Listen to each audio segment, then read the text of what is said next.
It's opening day from Monin Park in Boston. Good afternoon to you and yours. Today, the UMass Boston Beacons begin the 2017 season, hosting the Lasers of Lasell College. I'm Alex Barth. I'm joined by Seth Orensky here to get you through what looks like a beautiful opening day, but Seth, we'll be talking about it all game. The wind makes it less than desirable conditions today. Well, normally we're used to seeing wind here at Monin Park, but this is a bit more than just a little bit of wind. Wind advisories in the Boston area, high wind warnings up until 7 o'clock tonight. Right now, it feels like 28 degrees at 39-degree overall temperatures, winds of up to 28 miles per hour.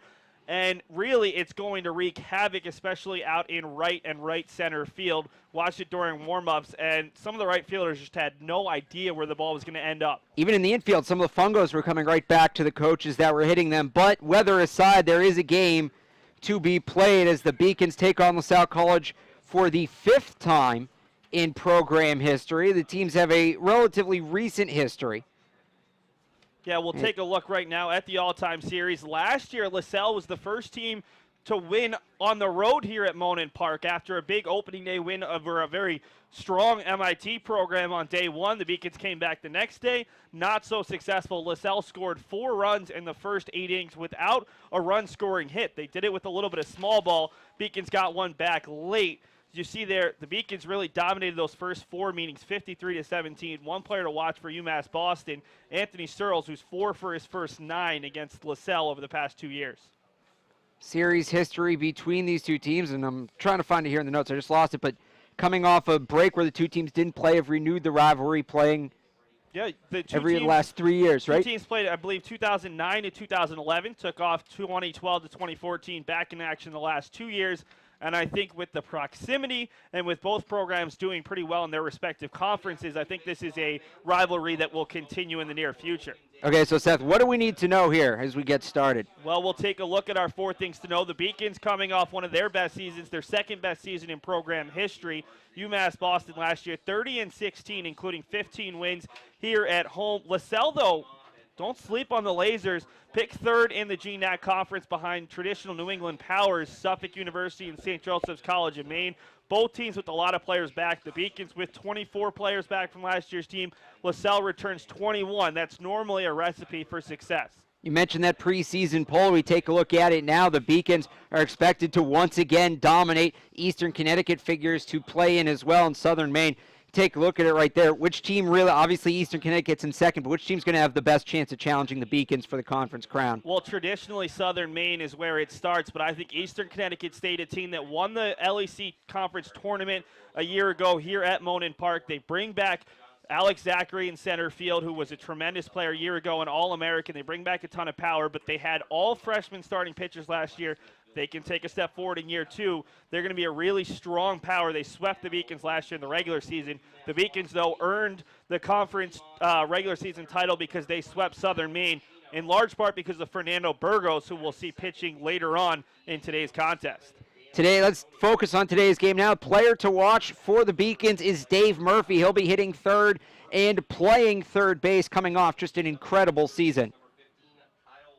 Yeah, Dave Murphy came from Massasoit Community College and was quite honestly one of the best players in all of New England. He was a 3rd-team All-Region pick because the top 2 players in New England both played shortstop as well, Austin Falaire of MIT and Sam Dexter of the University of Southern Maine, who ended up being I believe it was a 21st-round draft pick of the Chicago White Sox. Murphy is extremely powerful, especially here at home. He slugged over 820 home games a year ago versus just 400 on the road. You mentioned Austin Falaire played this summer with the Harwich Mariners of the Cape Cod Baseball League. Just have to get my Cape Cod reference in, and it's out of the way early. Let's take a look at how the Lasers will come to the plate in their starting lineup. Leading off and playing center field is Evan Michalik, batting second. Yeah, we didn't have quite enough time to update that in our graphics. We'll take a break for the national anthem, and then we'll read you off those starters, show the Beacons' defensive alignment.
Welcome back to Monin Park in Boston as we go through now the starting lineup for the Lasell Lasers. Evan Michalik leads off. He's playing center field. David Marcel, the second baseman, bats second. Hector Cosio on the shortstop, bats third. Skylar Beckerman, the right fielder, hitting cleanup. Dom Muscalo, the first baseman, hits fifth. Andre Marchessault, the third baseman, hits sixth. Brett Sharon, the designated hitter, in the seventh spot. Matt Haskin doing the catching today. He will bat eighth. And rounding out the lineup is the left fielder, Brandon Valentin. Seth, how do the Beacons line up defensively? Well, first, we'll take a look at Dan Mantoni, the Beacons starting pitcher, the ace from the last 2 seasons. Mantoni out of Northbridge, Massachusetts.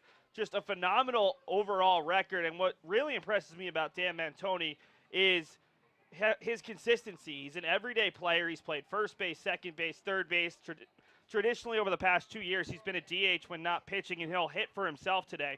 But he's fifth in program history in ERA with a 3.53 ERA, tied for ninth with his 10 wins. He should have quite a few more if not for the Beacons blowing some late leads.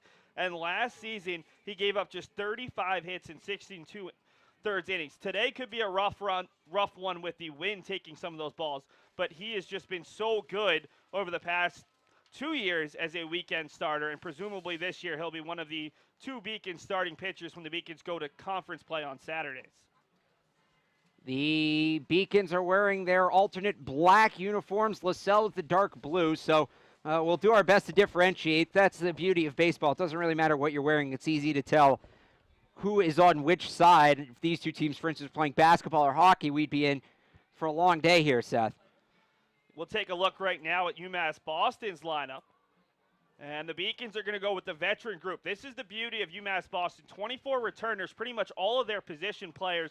Nick Herzog in left field replacing Ryan Olivo, a second-team all-conference player from a year ago. But Sal Frascino's back. Joey Rogers, a very impressive freshman who will also pitch from the left side, earn the starting job. And then around the horn, it's a veteran group. Kyle Boudris, the starting third baseman all year long last year. Dave Murphy, a senior. Charlie Hughey has won the second base job. At first base, Chris Fowler, the Wheaton transfer, will get the start today. He'll challenge Luke Nagel all season long. And Anthony Searles, a 3-year starter behind the plate. He and Dan Mantoni have tremendous chemistry. The guys keeping today's game going. Dan Henry, the umpire behind the plate.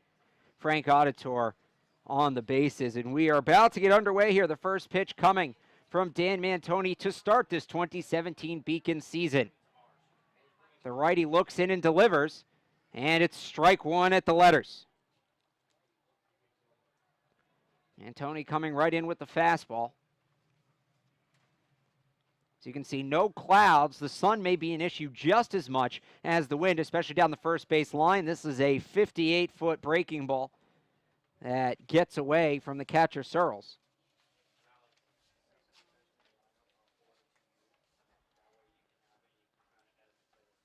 Michalik steps back in. Mahalik had a really nice game a year ago. 2 of the 4 RBI for his team. Didn't have a hit, though. A sacrifice bunt and a sacrifice fly in that 4-1 win where Lasell scored runs in 4 separate innings. That pitch fouled back to the wall. It'll be 1-2. Last year played in 37 games. Hit .275 at .352 on base percentage. Just a .294 slugging percentage. Not a guy with a ton of pop. The 1-2. Just a bit outside. Try to get him to chase it, the breaking ball away. A sophomore from Berlin, Connecticut. And it'll be tough to get the leadoff hitter on those pitches. Generally one of the more disciplined hitters in the lineup. Ground ball to third and foul. Well, this is the guy you really want to get if you're UMass Boston's pitching staff. Lasell stole 44 bases last year in 59 attempts. He went 11 for 11, ended up scoring 19 runs. And Evan's going to be the center fielder. He came out and was talking to his starting pitcher. He was talking about the difficulties today with the wind. It's going to be really difficult, any ball in the air. Did he get it in there? He struck him out looking. First strikeout of the year for Dan Mancini. Goes low and away with the fastball. 1 down. That's a brilliant pitch from Mantoni. The Beacons pitching coach, Daniel Gamble, talked to him before today. He said, have to get the leadoff hitter, especially with this wind. If you can limit the damage, especially early on in half innings, you can really make this Lasell team have to work for their runs just like they did last year. David Marcel steps in, the second baseman. He takes ball one from Dan Mantoni.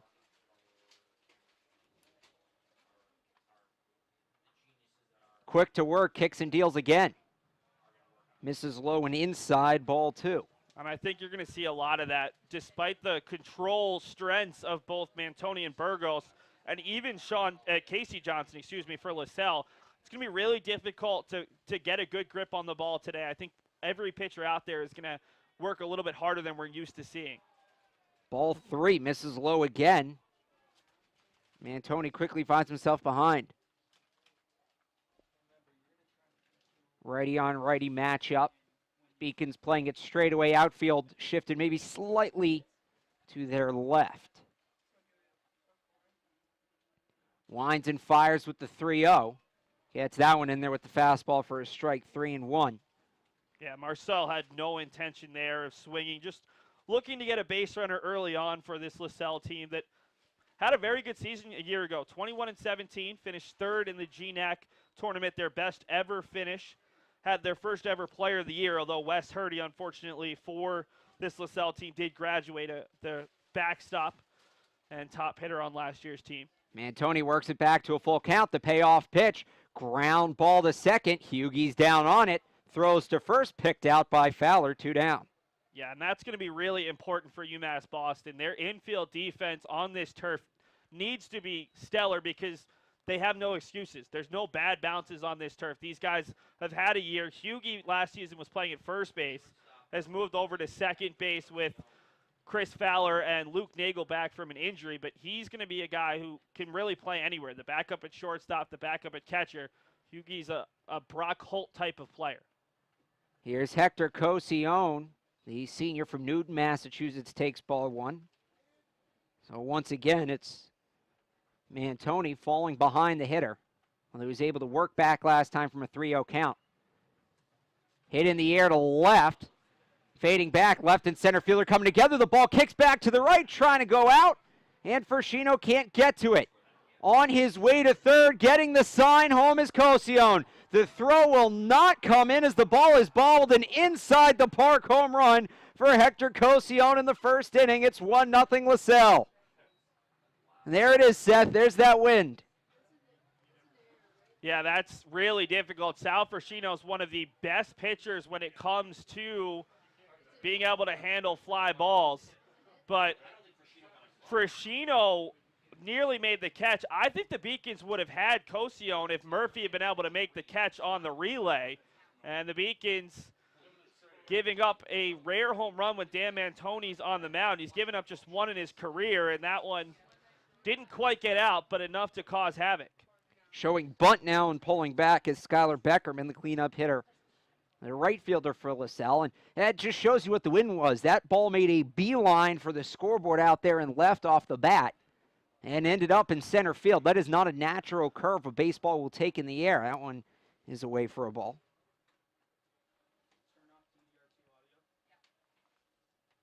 Yeah, we're going to take another look at that play when we get a chance. Just so difficult. Fershino nearly made a diving catch on a ball that typically would have just been a long out. I don't even think that would have made it to the warning track if not for the wind. Ball originally looked like it might have ended up towards the corner, well short of the 379 marker before going to straightaway center. The 1-2, he struck him out, so 2 strikeouts in the inning for Dan Mantoni, but an inside the park home run with an assist to the win for Hector Cosione. We've played half an inning. It's Lasell 1, the Beacons coming up here on the Beacon Broadcast Network. We'll take a quick commercial break, and then we'll bring you the highlight of that home run along with the Beacon starting lineup, the defensive alignment for Lasell, and the Lasell starting pitcher.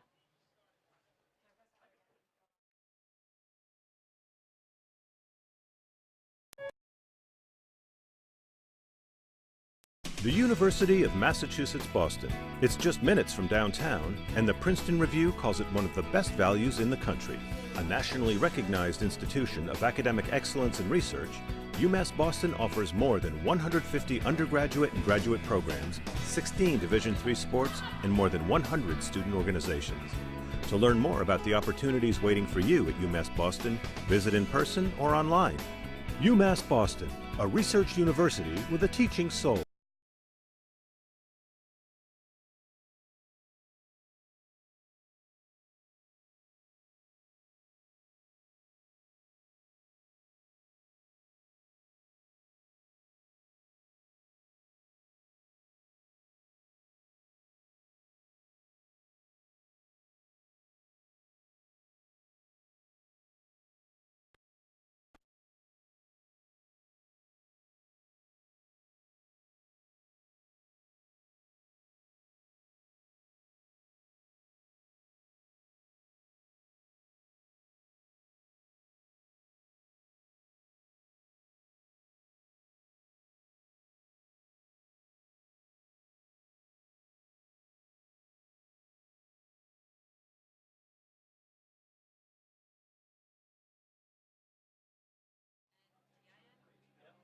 Casey Johnson on to start for Lasell College for the Lasers. Was 4-3 last year with a 5.79 ERA. Johnson is a senior from Windor, Connecticut, stands 6'3", 210, and will throw from his right hand. Let's go back. It's a 1-0 game. Let's revisit that one. It was an inside the park home run for Lasell College and Hector Cosione as we take another look at it.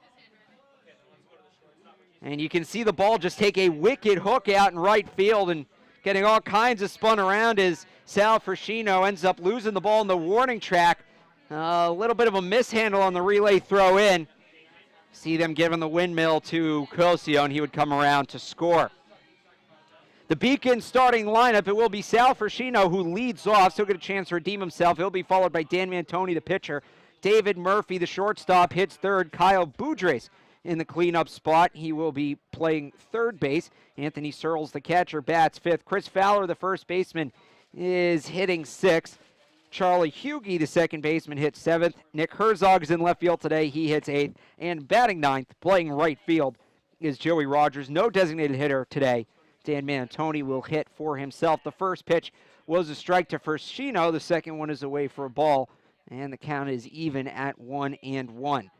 Defensively, for Lasell College in the infield, going right to left, first to third, Dom Muscalo, David Marcel, Hector Cosione, who had the home run at short, and Andre Marchessault, at third base. In the outfield, left to right, Brandon Valentin, Evan Mihalik, and Skylar Beckerman. Matt Haskin is doing the catching for Casey Johnson.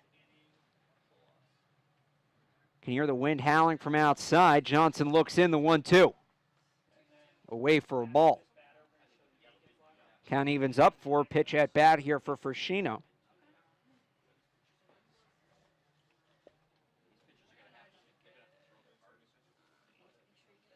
Johnson peers over the top of his mitt, waiting for the umpire to get set here, and Frascino calls time.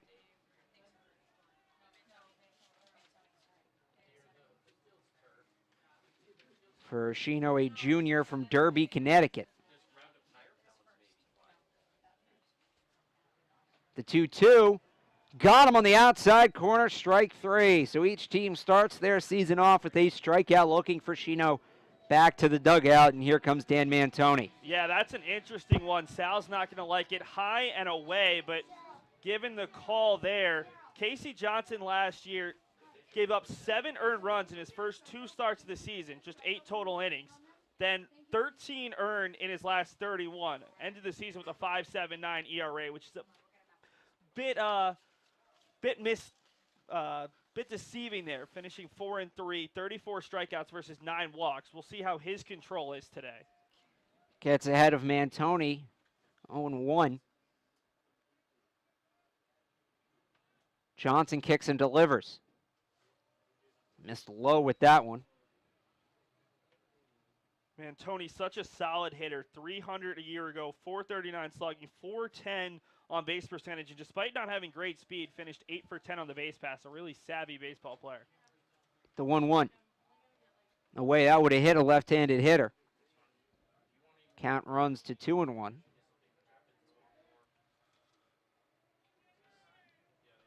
We'll bring you the Beacons starting lineup, their batting lineup after this hitter. Swings at one that bounces off the plate. The count 2-2. Nobody on, one out here in the bottom of the first. It's Lasell with a 1-0 lead after an inside the park home run in the first inning by Hector Cosio. Cosion's one of the few returning infielders for this Lasell team that lost Wes Hurdy behind the plate, but then they also lost two of their top pitchers. They're starting second baseman and starting third baseman. So that infield defense is going to be something to watch today.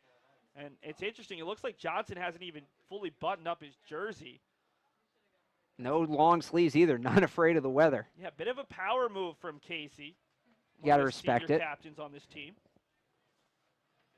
That's what you got to do when you're a captain. You got to lead by example. That's one way of saying it. I think as a pitcher, you just want to get the best results possible. Johnson peers in, gets a sign he likes. The 2-2. Got him on the outside part, strike three. Mantoni goes down looking. Back-to-back strikeouts for Casey Johnson. And here's the Beacon starting lineup.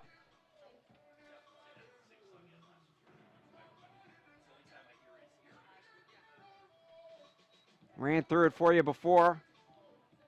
Fershino and Mantoni down on strikes. Here comes David Murphy. Kyle Boudreaux, the third baseman, hitting cleanup, batting .335 last season. Looks to keep that going. Anthony Searles, the catcher, hitting six. Joey Rogers will make his collegiate debut. This one's lined into center field, and it'll get down for a base hit. Playing off the ball was Mihalik. He was a bit deep with the wind, and Dave Murphy has his first hit of 2017. That ball was off the end of the bat. I think normally that's off the stump of the bat, excuse me. Normally that's just a pop-up that's easily fielded by the infield but blown out a little bit further. And already we've seen a pretty wide strike zone from our home plate umpire. I think because this is early in the season, because of the wind, these umpires are going to try to speed this game up a little bit by being generous to these starting pitchers. Dan Henry, the home plate umpire. Frank Odador on the base as a two-umpire crew today. Here's Kyle Boudreaux, the third baseman. Takes that one inside at the shins. And Boudreaux is not your typical cleanup hitter. Last year, he didn't hit a home run, finished with just 4 doubles, 29 RBI, but he's incredibly consistent, an on-base percentage just under 400, and the Beacons trying to mix and match their righties and lefties in the middle of the order. Murphy, a good-sized leadoff first with the right-handed pitcher. The throw over cannot be handled by Dom Muscalo. It's a pretty good pick there by Muscalo with the big first baseman's glove. That ball gets by. It's not necessarily just the one base here at Monon. With so much room down the right field line, a fast runner could potentially take 2. Another one lined into center field. This time Mihalik has to move back on it. Now into his left. He makes the catch for the final out of the inning. 1 hit, no runs, 1 batter left on. We've played a full inning. It's Lasell 1. The Beacons nothing on the Beacon Broadcast Network.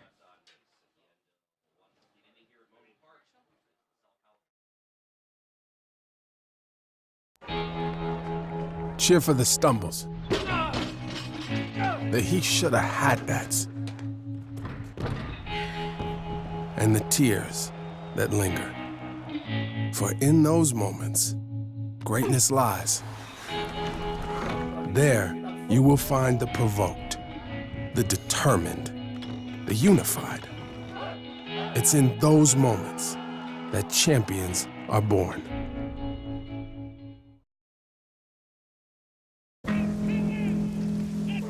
Celebrate the soggy shoes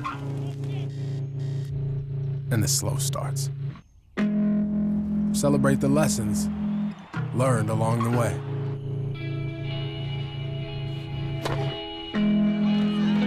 These are the wins. Not the shiny nail-biting kind. These are the last a lifetime kind.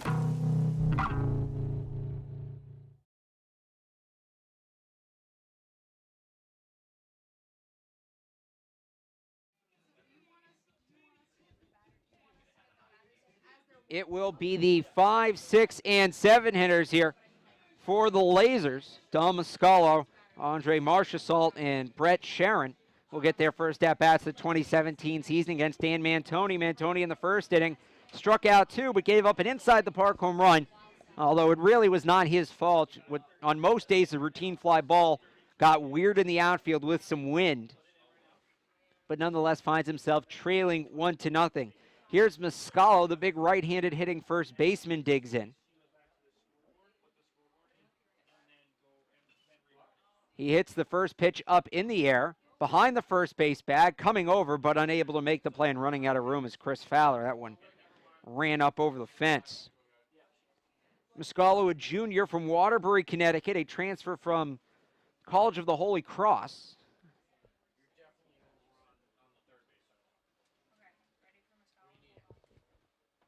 Mantoni back on the rubber, checks down to first. Right-hander starts with his glove low at the waist, kicks, keeps it low, and deals. A breaking ball did not get in on him. It rolls out to right field. That's a base hit. It'll get down, rounding first. And staying there is Muscalo with a leadoff single. It was a breaking ball that didn't break. It just hung out over the plate. Muscalo poked it the other way for a base hit. Well, that's the benefit if you're a Beacons fan. The Beacons have so much team speed, especially in the outfield. Herzog's probably the slowest of the three, and he has very good wheels. Ferschino can fly, and from everything I've heard about Joey Rogers, he's a phenomenal athlete as well. The Beacons' defense, especially in the outfield, is tailored towards this park. They want to have a ton of team speed so they can cut down those alleys. And otherwise, if Rogers isn't out there, that might have ended up close to the wall and a potential leadoff double. Strike one from Dan Mantoni to Andre Marchessault. The wind's impact cannot be overstated. Even on that throwback from Anthony Searles to Dan Mantoni, the ball tailed away from Mantoni. He had to reach out further than he expected. I mean, that's the easiest of things to do. Pick over to first, and you talk about that wind. When you throw over to first, the wind's at your back. So you have to be careful not to put too much on it. And we saw Casey Johnson put a throw in the dirt or in the turf in the last half inning, possibly making sure he didn't overthrow the batter. Mantoni comes set, now pitching from the stretch. Small lead off first. Big swing and a miss on a pitch outside. They've got him in a rundown. The throw down to short. He'll tag him there. Dale Murphy slaps on the tag, and Muscalo caught stealing for the first out of the inning. That's a brilliant job by Searles, sensing it, sensing that he had enough time. Fowler makes sure he has the angle, and Fowler and Murphy, longtime friends from down closer to the Cape, able to convert on that 1-3-6 pickoff. Caught stealing, technically. I think it might have been a hit and run because Marchessault swung on a pitch that was well outside. Possibly just trying to foul it off. Now 1 out. Here's the 0-2. That one's away. Just for a reference point, that's more or less the pitch he swung at on the last one. Well, that's batters making adjustments. I mean, these guys have been seeing live pitching over the last couple of weeks against their teammates, but now you get to see another team's ace and maybe a different look. This delivery from Mantoni's lined up the middle, another base hit. Cut off in center field by Ferschino. He'll hold him to a single. But Marchessault on with the second hit in as many batters in this second inning here. Yeah, Dan's pretty frustrated right now. I think that his placement, his location is just not where he wants it to be, and I think in large part the cold and the wind are not making life any easier. He's a guy who talked about it, 35 hits last year in 60 innings. He's given up 3 hits and gotten 4 outs thus far. Should he have given up a run in that first inning? In normal weather conditions, no. But both pitching staffs are going to have to go up against this wind. And the big thing is to minimize the damage here, especially early, with UMass Boston bringing back so much more of their pitching as compared to Lasell that lost 2 of their top 3 starters. Ball 1 to Brett Chiron from Howard Beach, New York. Going to take a shot in the dark that he was a Jorge Posada fan going up because you see him as the throw down to first just missed him. Chiron going with no batting gloves as Fowler loses his hat, and that is generally a sign of a Jorge Posada fan. That was as close as it possibly could have gotten over there at first base. And realistically, with the wind whipping the way it is, don't really know why Marchessault was trying to take that much of a lead. You don't want to run yourself into outs today. There's going to be so many opportunities if you're on base to take the extra base just due to miscommunication and the wind taking the ball away from fielders. We've already seen it with an inside the park home run in this one. That one's away again. Marchessault with a big jump.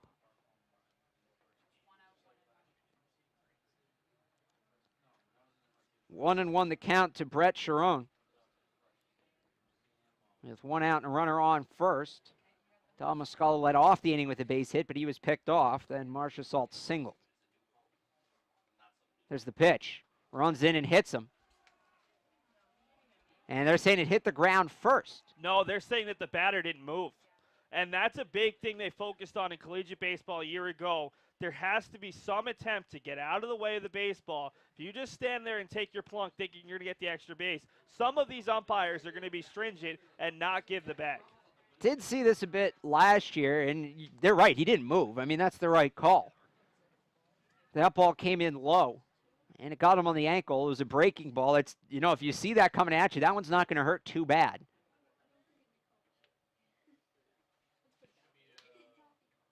2-1 will be the count on Sharon.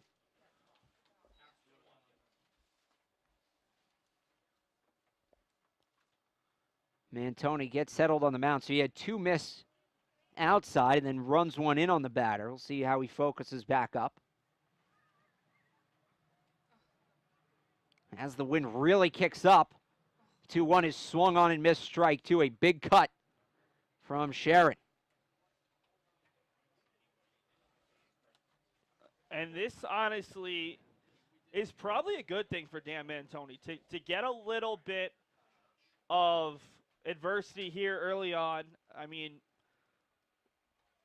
this game, as much as you'd love to win your opener, as much as you'd love to win every single game, getting some of these difficult outings in early on in the season prepares you for conference play. Another close one at first. So I think challenging Dan early on rather than having an easy stroll in the park will end up benefiting him long term. But with the amount of pitches he's throwing, with the amount of high pressure situations, I don't think that we're going to see Dan Mantoni go 4 or 5 like the Beacons had hoped. Might end up being a 2 or 3 inning outing. That one gets away from Searles. Scooting up to second is Marchessault. Have to imagine that one's going to go for a wild pitch. Would think so. And that brings it to a full count on Sharon. Runner takes the lead off second. Another big lead for Marchessault. Now he shrinks it a bit. The payoff pitch. Low ball 4. He walked him. 3 batters this inning. All 3 have gotten on for the Lasers. Now we'll bring up Matt Haskell, the catcher. Haskell, a left-handed hitter from Wallingford, Connecticut. Haskell's the guy who's going to be given the first chance to take over the job with Wes Hurdy graduating. 33 games last year, just 55 at-bats, hit .236 with a .309 slugging percentage. And he calls for time here. Mantoni steps off, and what's going through his head right now? Oh, I just think he's frustrated. He's not used to struggling, especially early on in games. And the Beacons have had, and Lasell as well, there's been such good weather here in Boston that the last couple of outdoor outings probably pitched in mid-50s, 60s, even 70-degree weather. The wind much higher than normal. This is not your prototypical baseball weather, and it's going to affect the pitchers so much more than the hitters. Seen the infielders stretching constantly, trying to stay loose out in the field. Gets that one to run inside for a strike, an off-speed pitch, count at 1-1. The good news is with the caught stealing and Wes Hurdy, you wouldn't expect a catcher to have good wheels. If you can just get a ball somewhere on the infield, the Beacons could turn 2, get out of this inning still just down the 1 run. Especially today, you want a ball on the ground. Anything in the air is pretty much Joker's luck. That one misses for a ball. And immediately you could see Dan react. The ball, he didn't have a good grip on it. It came out, and he was looking for a pitch cutting back in. Instead, it tailed well out of the zone. And now a hitter's count here for Haskell with 2 ducks already on the pond. The 2-1 is lined into left field, fading back to make the catch. The throw to second, they'll double him off. Kyle Boudreaux to Charlie Hugie. And that will do it for the Lasers. They get 2 hits, leave 2 on, score no runs. We've played 1.5 at Monin Park. It's LaSalle 1, Beacons nothing on the Beacon Broadcast Network. Psychology is about understanding the individual and understanding the mind. The main reason why I want to combine psychology and business degrees is because I want to understand the business decisions that are made. I'm Nurchin Chalabi. I'm from Turkey originally. I'm a senior at the 5-year BA to MBA program at UMass Boston. I think in management, the biggest mistake you can make is to not listen. So I want to be able to step into a company and say, here's what you're doing now, and here's how you can improve it. I moved here when I was 16 for high school. Moving from Turkey, it was a rough journey for me because when you don't really speak the language that well, and when you don't really fit in the crowd, it's very easy to disappear. But I decided not to give up, and UMass helped me. I wanted to be able to improve myself. I wanted to be able to try new things. And I think UMass gave me a really good head start on that. Let's take another look at that double play, the inning ender from the Beacons. Came off the bat of Matt Haskin, the catcher for Lasell. Here it is. Looked like it was going to get some legs, but the wind may have killed it. Makes the grab on the back of the brown turf, what would be the infield dirt. And the runners were off with the pitch, so Charlie Hugie there waiting at second base, and easy, well, as easy as they come. 5-4 double play. Beacons coming up their second at-bats. It'll be the first at-bats of the season for Anthony Searles, Chris Fowler, and Charlie Hugie. If anybody reaches, Nick Herzog. So we'll see if Hugie can translate defense to offense. Back out to face Casey Johnson, who struck out 2 hitters in the first inning, both looking, allowed just 1 hit. He seems to be waiting for something. Some confusion from the Lasell bench, talking with home plate umpire Dan Henry.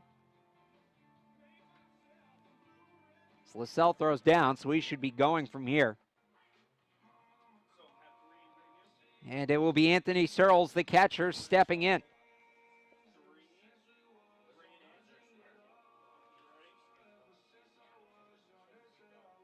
Searles is a senior from Sheldon, Connecticut.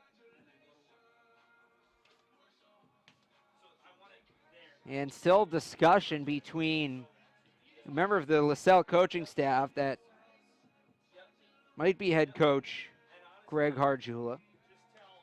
And now ready to go, Dan Henry back behind the plate.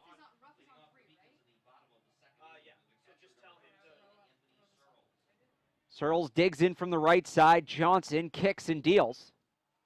Searles hits this one into right center field. It might hang up. It's going to get down and one off the wall. Searles to second. They'll wave him around to third. Loses his helmet. He will slide into third with a leadoff triple. Anthony Searles gets things going for the Beacons here in the bottom of the second. Again, the wind, it looked like that one should hold up, but it drifted slowly away from center fielder Evan Maharlik. And the Beacons have the tying run 90 feet away, Seth. And that's what I was about to say. Nothing against Anthony's wheels, and he is a pretty good runner for a catcher. But last year, Anthony in 167 at-bats had 2 triples. It's not necessarily the norm for him, and that's big for UMass Boston. A chance here with a little bit of small ball to get that run back, to go right back even and potentially take the lead if they can get an inning going. First pitch outside to Chris Fowler. Seth, that's where we like to use the always affectionate term catcher speed. No, he's not. He doesn't have catcher speed, but he doesn't have above average speed either. He's an athlete. He was a guy who was on a Little League World Series team that actually made it to Williamsport. And he's a guy who works a lot with our Beacons Broadcast Network crew. I don't think he would tell you that he was a tremendous base runner, but he is a little bit faster than most of the prototypical catchers you'll see. You know what? He had to really kick it into gear when he rounded second to make it, and he did. It's that extra gear that got him there. Well, he did the Manny Ramirez and threw the helmet off trying to help out. You got to get rid of that drag, that air resistance, especially today. He was running into the wind. Hey, every little bit counts, right? 1-1 count here on Fowler, the first baseman. Johnson checks the runner at third and delivers. Thought about it. Fowler holds up. It's going to be 1-2. Almost pulled the trigger. Fowler's .238 batting average is a little bit of an aberration. He has been ripping the cover off the ball in preseason, according to the Beacons coaches. Spent his freshman year at Wheaton last year. He was supposed to be the 3rd or 4th catcher. Ended up splitting time with Charlie Hugie after Luke Nagel went down with an injury. Outside evens up 2-2. So far, neither pitcher has shown much desire to come inside. Mantoni hit, in air quotes, because the batter didn't get out of the way. It wasn't called a hit batsman. Somebody last inning, but for the most part, both pitchers have lived on the outside part of the plate. I don't think they have enough control to really want to go inside today with the amount of wind and cold. Big swing and a miss from Fowler. He's retired on strikes. Third strikeout of the day for Johnson. Got him with the high heater. Well, Johnson was the guy last year who threw nearly 4 strikeouts for every 1 walk, so it's not a surprise that he hasn't struggled with his command as much as Mantoni, another guy with pretty good control. Last year, 34 strikeouts to 9 walks, already 3 strikeouts and no walks through his first couple batters of 2017. Here's Charlie Hughey. Was a part of that double play to end the top half of this second inning. He lines one over the head of the second baseman. This game's going to be tied. Hughey takes a big look around first, but he'll retreat to the bag. Nonetheless, he has the first RBI of 2017. We are tied at 1. And that's perfect execution there by Hughey. A ball that was a little bit further inside. Took it out to right field, just sliced it over the head of the second baseman, Marcel. And the Beacons right back in it. Hughey has pretty good speed for a catcher, first baseman, second baseman, third baseman, shortstop, wherever he plays. So the Beacons might go a little bit of small ball here with Herzog towards the bottom of the order. Johnson steps off. He needs a sign as Herzog getting ready to dig in from the right side. Throw over to first, back in time. Not a big lead there for Hughey. But Seth, you mentioned his speed, a threat. They got to keep an eye on him. Herzog, a bit of a wild Carl Everett-esque stance, every part of his body in motion. Settles down a bit here. Throw to first. That's a close one. But back in time, and I don't know if Muscala doesn't drag his glove on the turf right there. Might be 2 outs. Hughey last year, 8 of 11 on the base paths. The Beacons were very active base running, and I would expect even more of that this year. 82 of 105. And really, it wasn't one player. Sal Frascino had 12 steals, 8 for Mantoni, 8 for Hughey, 16 from Lionel Danielson, who will be a key backup outfielder, 7 for Anthony Searles, and 10 from Josh Lopez, another guy who will see time. Swing and a miss on the first pitch to Herzog. Herzog, a freshman who didn't really earn a starting job till the end of the year. Ended up playing in 40 of 46 games, only making 6 starts, 286 batting average, 10 for 35 with 12 runs scored and 10 RBI. The 0-1 runner goes, pitches away, having trouble handling it behind the plate is Haskin. It's going to be a stolen base for Charlie Hughey. And I believe that'll be scored as a stolen base. Yeah, that's a stolen base because he's off on the pitch, but really you gave the catcher, Matt Haskell, no chance by bouncing it, trying the backhand, and he's in scoring position, already in RBI, and now he has a chance to score a run and give the Beacons their first lead of 2017. Also takes the force off, and we saw how much the Beacons needed a double play earlier, at least a traditional double play. Now out of the question for Lasell, and Matt Haskin heads out to the mound. We'll take a look right now if we get a chance of that Anthony Searles triple to start this half inning. Here's a look at you see, he gets under that one and just lines into right center field. Again, all the balls tailing towards the right. Almost was a ground rule double. If he bounces it maybe a foot earlier, he's standing at second instead of third, but see the play there, nice and close, sliding in, able to drag that back foot and stay on the base. The 1-1 to Herzog is up. And the Beacons left fielder now ahead in the count.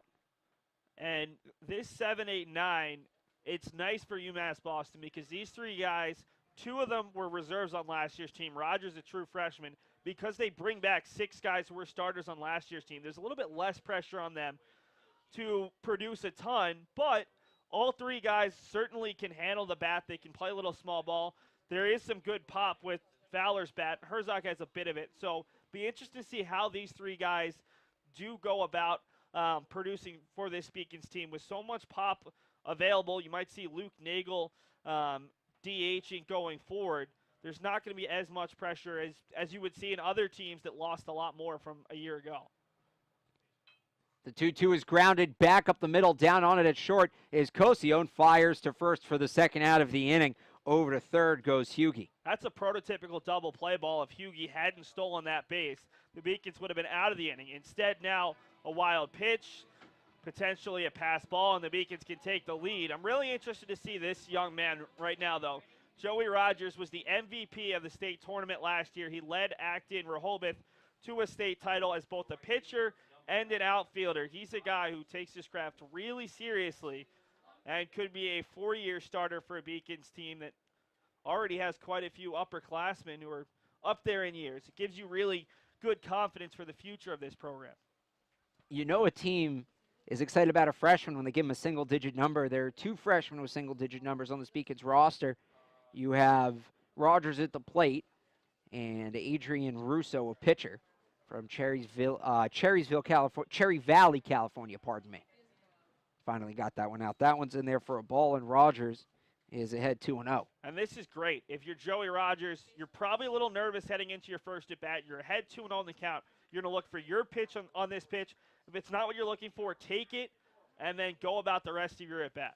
They are playing the right-hander to pull in the outfield, so he has some room if he can poke one the opposite way. Takes that for a strike. I find it really hard to know how much Lasell could have possibly scouted Rogers. Maybe they saw him as a high schooler, but really you're just kind of hoping that he hits how a regular left-handed batter would hit. Or, you know what, as I said it, they just may be simply playing the wind, assuming Yeah. the ball's going to blow that direction. I think if you're a little bit deeper into this season, maybe some of the Beacons upperclassmen you can scout, but your freshmen, you're just hoping they hit according to plan, as now it's a 3-1 count. The wind has shifted a bit. It was really blowing right across third to first, left to right before. It's now turned a little bit. It's blowing out towards right field, right center field. And Seth, you were saying before, they give very few home runs because that's going towards the harbor. So the wind's normally coming in from that direction. Very few home runs hit to right field here at Monin Park. Yeah, normally we have a camera up above this press box when it's a little bit less windy and a little bit less hazardous. You can actually see the harbor directly behind us. Fortunately, not available today because of that wind. Ball 4, so Rogers with a collegiate on-base percentage of 1,000, and he'll try to keep that up over the next 4 years, I'm sure. First and third, another meeting as Haskin goes out to the mound. I got to say, it's my first game at Monin Park, and just the visuals here are spectacular. You have the Boston skyline out over left field. You got the harbor out over right field, and, of course, the dimensions of Fenway Park, so you're getting a look sort of at one of the great Boston landmarks, being nowhere near it. Well, honestly, you just have a different background. I mean, I think we actually have a better view of this Boston skyline than Fenway does with the Boston. I mean, being a Boston University student, I saw that skyline a lot. It's pretty, but I'd rather see the Prudential and some of the other big. So the question is, when do you guys put a little Sitco sign up there in left field? We'll see. Maybe UMass Boston can buy that from Boston University. Yeah, there's some issues going. The question is, how long will the Sitco sign be there? Sal Frashino steps in, the leadoff hitter for the Beacons. 0-for-1, struck out in his first at-bat. This is interesting. Already with 2 outs, though, you still could see Sal, who's such a good drag bunter, potentially put down a bunt and put pressure on the defense. The infield certainly not expecting it. They're playing back. Instead, he loops this one in between the first and second baseman. A soft one, a seeing-eye single, falling down at second base and stumbling back is Joey Rogers. But fired up at first base is Frashino. He's pumping up the dugout. He has his first RBI of the year in his first hit. It's 2-1 UMass Boston. Yeah, and it was Sal last year who had 2 RBI in the Beacons' home opener, their first ever game at Monin in a win over MIT.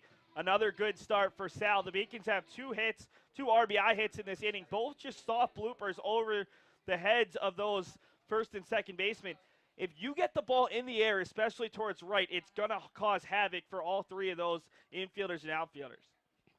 Muscalo and Marcel, neither one in position to play it. Frustrated with himself is Dan Mantoni as he can't check up at the first pitch. He struck out on 5 pitches, struck out looking in his first at-bat, one of 3 strikeout victims today against Casey Johnson. And this is where Dan needs to put the pitching issues aside and just focus on the bat. He's been so good at that over the past couple of years when being asked to both pitch and hit. This one on the ground to second. Marcel flips over to the shortstop, Cosillon, and that will do it. But the Beacons with 3 hits, 2 runs, 2 left on. We've played 2 full innings at Monin Park. It's 2-1 UMass Boston here on the Beacon Broadcast Network. UMass is very public service focused, and it piqued my interest, and I started doing more research on it. I'm very focused on what can I do to make the world around me a better place. My name is Lydia Grasso. I'm a junior at UMass Boston studying sociology and minoring in human rights. Because I won the Chancellor Scholarship at UMass, it allowed me to go to Cambodia. I was working at the Sihanouk Hospital Center of Hope. I was in the place of something horrible that had happened. I could either go home and kind of forget about that experience and kind of block it out, or I could do something so that things like that never happened again. UMass provides me with opportunities that I wouldn't get anywhere else and gives me a global perspective in a public setting. I definitely transformed at UMass. Couple of runs for the Beacons in the bottom of the second, put them on top 2-1. Let's take a look. And it started with Charlie Hughey. Both hits to right field. This one he got a little more on it, puts it over the head of the second baseman, David Marcel. That would score Anthony Searles, who led off the inning with the triple, and then this seeing eye single between the first and second baseman from Sal Frascino. That scored Hughey and made it a 2-1 game. Dan Mantoni back on the mound for his third inning of work. He's allowed 1 run through 2 on 2 hits. He struck out a couple of hitters as well. He'll face Brandon Valentin for the first time here, then back to the top of the order for the Lasers. Evan Mahalik and David Marcel. If anybody reaches, Hector Cosillon will bat for the first time since his inside the park home run. Alex Barth, Seth Orensky here on the Beacon Broadcast Network on a sunny but cold and windy day from the shores of Boston Harbor. UMass Boston Beacon season opener from Monin Park. And I think Dan Mantoni's really looking for just a clean, easy 1-2-3 inning here. Valentin shows bunt, gets it down. Mantoni to it, calls off his catcher, throws to first. 1 pitch, 1 away for the Beacons. And the issue with that one is Dan Mantoni's not your prototypical pitcher, just like Fernando Burgos, who we'll see later on in this game for UMass Boston. Both guys are pitchers, but also infielders. Mantoni's played third, second, first. He's really good coming off the mound, fielding his position. And Valentin didn't get out of the box really well. Running up the first base line, I don't know if you're going to see a lot of guys beat out balls that are hit on the infield because they're potentially getting hit by the wind, depending on which way it's gusting at that moment. Mahalik steps in. He struck out looking. That was the first batter of the game. Takes the first pitch outside for a ball. Beacons have a couple guys up running around in the bullpen, but I think that Mantoni's going to have the third and maybe even the fourth as Burgos is yet to start warming up at the Beacons pen. That one's away. It may just be, frankly, for those guys to stay warm out there. Yeah, well, the plan was for Mantoni to go 4-5, but with the amount of pressure situations in those first 2 innings, I don't think they're going to try to strain him too much. Ball 3, and he falls behind 3-0. He did this earlier in the game against David Marcel, who's on deck, but came back to fill up the count before getting Marcel to ground out to second. Here's the 3-0 pitch. In there, strike 1 with the fastball.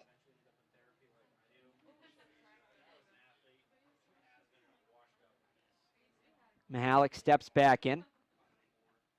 See his back foot right on the line of the batter's box, giving himself as much time as possible. Grounds this one to short. Murphy on a hop. 2 down. And that's what you want to do. If you're either side today, get the ball on the ground. If the ball's in the air, it's going to take funky turns, potentially right turns, especially out in right center. But if you can get the ball on the ground, trust your defense. And the Beacons' infield defense was just so good a year ago, and they're able to bring back the majority of that. That should make this year pretty steady, especially for some of their younger pitchers. We'll see Joey Rogers at some point, a couple of talented freshmen, and even Matt Tully, the senior transfer out of Rollins College. Marcel grounds it to third, big hop. Boudris has it, bounces one to first. Fowler can't grab it. I don't know if it would have been an out if he did.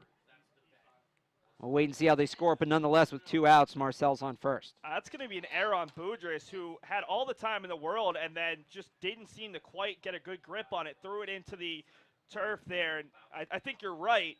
I don't know if it would have been an out if Fowler had held on, but either way, Boudris should have made a cleaner throw. That brings up Hector Cosione. Cosione with the inside the park home run in the first inning, the lone run for the Lasers. Throw over to first, another one low. That time Fowler picks it. Fowler has a pretty good glove over there at first base, and it's something he's been working on. I saw them even better. Running some drills with him before the game. He had teammates bouncing him the ball in front of the dugout, and he was scooping him actually with his bare hand, his bare left hand. That one up and in. So he brushes Cosione back, 1-0. Well, Cosione has to be pretty happy to have a home run on the season because that ball is not out at pretty much any stadium. Cosione last year hit just one home run in 140 at-bats and hit the ball just short of the track, went just over the head of Frashino, who then struggled to pick it up. And on the relay throw, Murphy couldn't handle it. Gets away from Searles. Runner's going to be in without a throw. The count now 2-0 to Cosione. Scored as a wild pitch. Marcel down to second.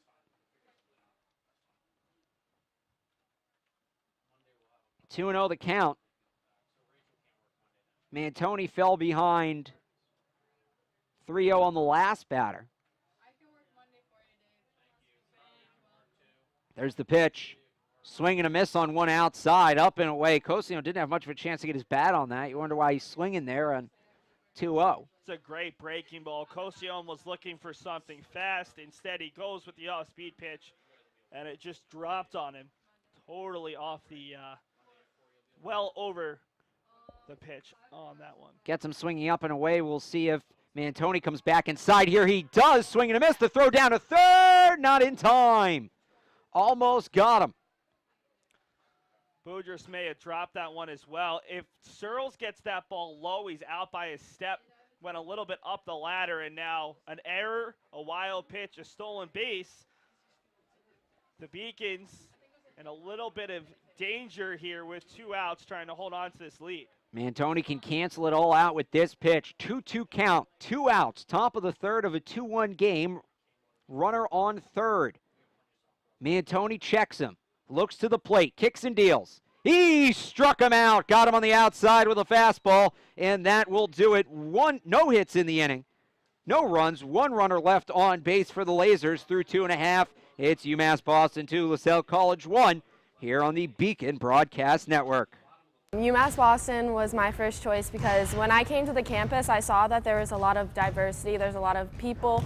Here there's a lot of international students, so it's really cool to meet people from different countries, different parts of the world. I'm Julia Murphy. I'm from Canton, Massachusetts. I'm Olivia Murphy. I'm from Canton, Massachusetts. We're sisters. We're sisters. I play volleyball and she plays basketball. Here they have a freshman success community. So each major has their own community that you can join as a freshman, and you take classes with them, you do study groups with them. So it was really helpful getting to know people in your major right away. So in health exercise sciences, we have an internship at the end, so it's so much better to have like an advisor helping you out, like telling you which classes to choose. Back at Monin Park, a 2-1 ball game, and it stays that way after a big strikeout from Dan Mantoni with the runner on third base. Beacons will send up 3, 4, and 5 in this inning, the bottom of the third. Dave Murphy, Kyle Boudreaux, and Anthony Searles, if anybody reaches. Chris Fowler will get a chance against Casey Johnson, who's out for his third inning of work. He has 3 strikeouts so far through 2, although he has allowed 2 runs. Alex Barth, Seth Orensky on Beacon's opening day here on March 2nd. College baseball, that's how it goes. Some programs have already been in action for nearly a month, those down south. The first pitch from Johnson runs inside and it hits him. Murphy's going to be on for the second time today. And that's an instance where Murphy clearly trying to get out of the way. It barely caught him, just a little bit of the jersey, but all it has to do is catch a little bit of fabric. And the Beacons, while they'd love to have Murphy get a chance to bat, it's a chance to get that leadoff base runner on, and for the heart of the order, a chance to extend this 2-1 lead. Kyle Boudreaux is the batter. He flew out to center field in his first at-bat. The only ball that's been hit to the outfield that's been caught. The rest of them have been absolute headaches for either team. Given the strong wind, cracks this one into right field. Heading back on it is Beckerman. He loses it in the sun, lost it in the wind. It'll get down on the warning track. Heading to third and getting waved home is Murphy. Here he comes. Here's the throw to the plate. It's not in time. And RBI, we'll see if they give a single or a double to Boudris, but either way, Murphy scores, and it's 3-1 Beacons. They're going to give an error to the right fielder there for overthrowing the cutoff man. Realistically, I think the Beacons third base coach, Bobby Barrett, got a little bit lucky. That ball bouncing around. Murphy was slowing down as he came home. And the Beacons, they'll take it. Again, another instance of an outfielder struggling. I think if you're in right field, you need to take an extra 3 steps back further than you think you need to, just so you're coming in on the ball. If you're going back out still trying to get it, you're probably going to watch the ball go over your head. So a single and an error to second. This one hit back into right field. Beckerman having trouble with it again. It hits off his glove. Heading from second to third is Boudris. He's going to stay there.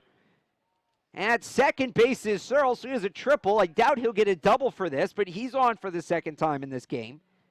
And Casey Johnson has to be wondering, what do I need to do right now to get these guys out? Well, that's going to be a two-base error there on the right fielder. Beckerman struggling with the sun there as much as the wind. And really, I think Beckerman might have caught that one in the face because he still seems to be a bit irritated. And I think it's more than just the face. But also, I think if you're the head coach of this Lasell team, Greg Harjula, you have to talk about communication out there. They're just not doing a good job of working together, the right fielder and the center fielder, and now you have to minimize the damage. You've given up 2 in the second. You've given up another here in the third. There's 2 runners in scoring position with no outs. This is a big spot for Lasell, who they're coming in with high expectations. They were picked third in their conference. They had 21 wins a year ago. Yes, they're playing one of the top teams from New England a season ago, but they certainly think they could come in and steal another one. You just see how tough it is for the outfielders today as that pitch misses for ball 1 to Chris Fowler. Fowler struck out in his previous appearance. So just to recap this inning, Dave Murphy was hit by a pitch to start things off and then scored when Kyle Boudris doubled to right field on a ball that Skylar Beckerman lost in the wind. This one's grounded too short. Backhanding it there is Cosione. He has no play. No, it's a No, he got him choice. at third. Yeah. Pardon me, got him at third. That was the only play. It still goes down as an RBI for Fowler, just not a hit, and that's smart. I mean, Searles probably has to go there thinking it's going through, and the Beacons get the run, but a nice job by Cosione to get the second lead runner and potentially minimize the damage. So now to recap, Murphy hit by a pitch, scores on a Boudris double that Beckerman lost in the sun. Beckerman then had an Anthony Searles fly ball hit off his glove. Boudris scores. Searles gets thrown out at third, but Boudris scores on Chris Fowler's RBI, and that will bring up Charlie Hughey, who takes ball 1.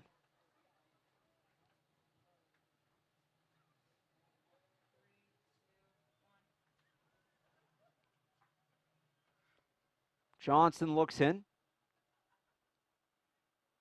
The 1-0 to the plate is grounded to the shortstop. Cosione tags the bag himself to first, a 6-3 double play.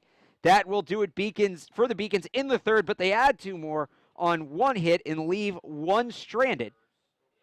Through 3 innings, it's UMass Boston 4, Lasell 1 on the Beacon Broadcast Network. Division III allows you to give yourself to other things. Having that free time allows me to pursue the things that I want to pursue.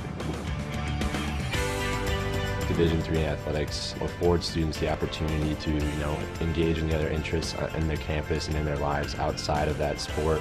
It allows you to just be able to do everything you want to do. I wouldn't change it for the world.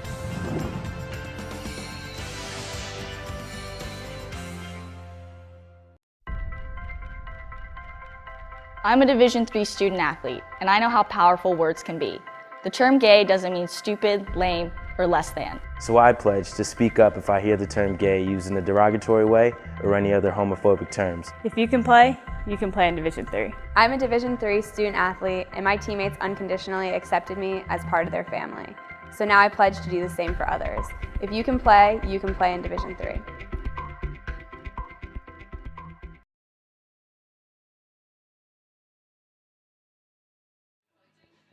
A 4-1 lead for the Beacons as we head to the top of the fourth.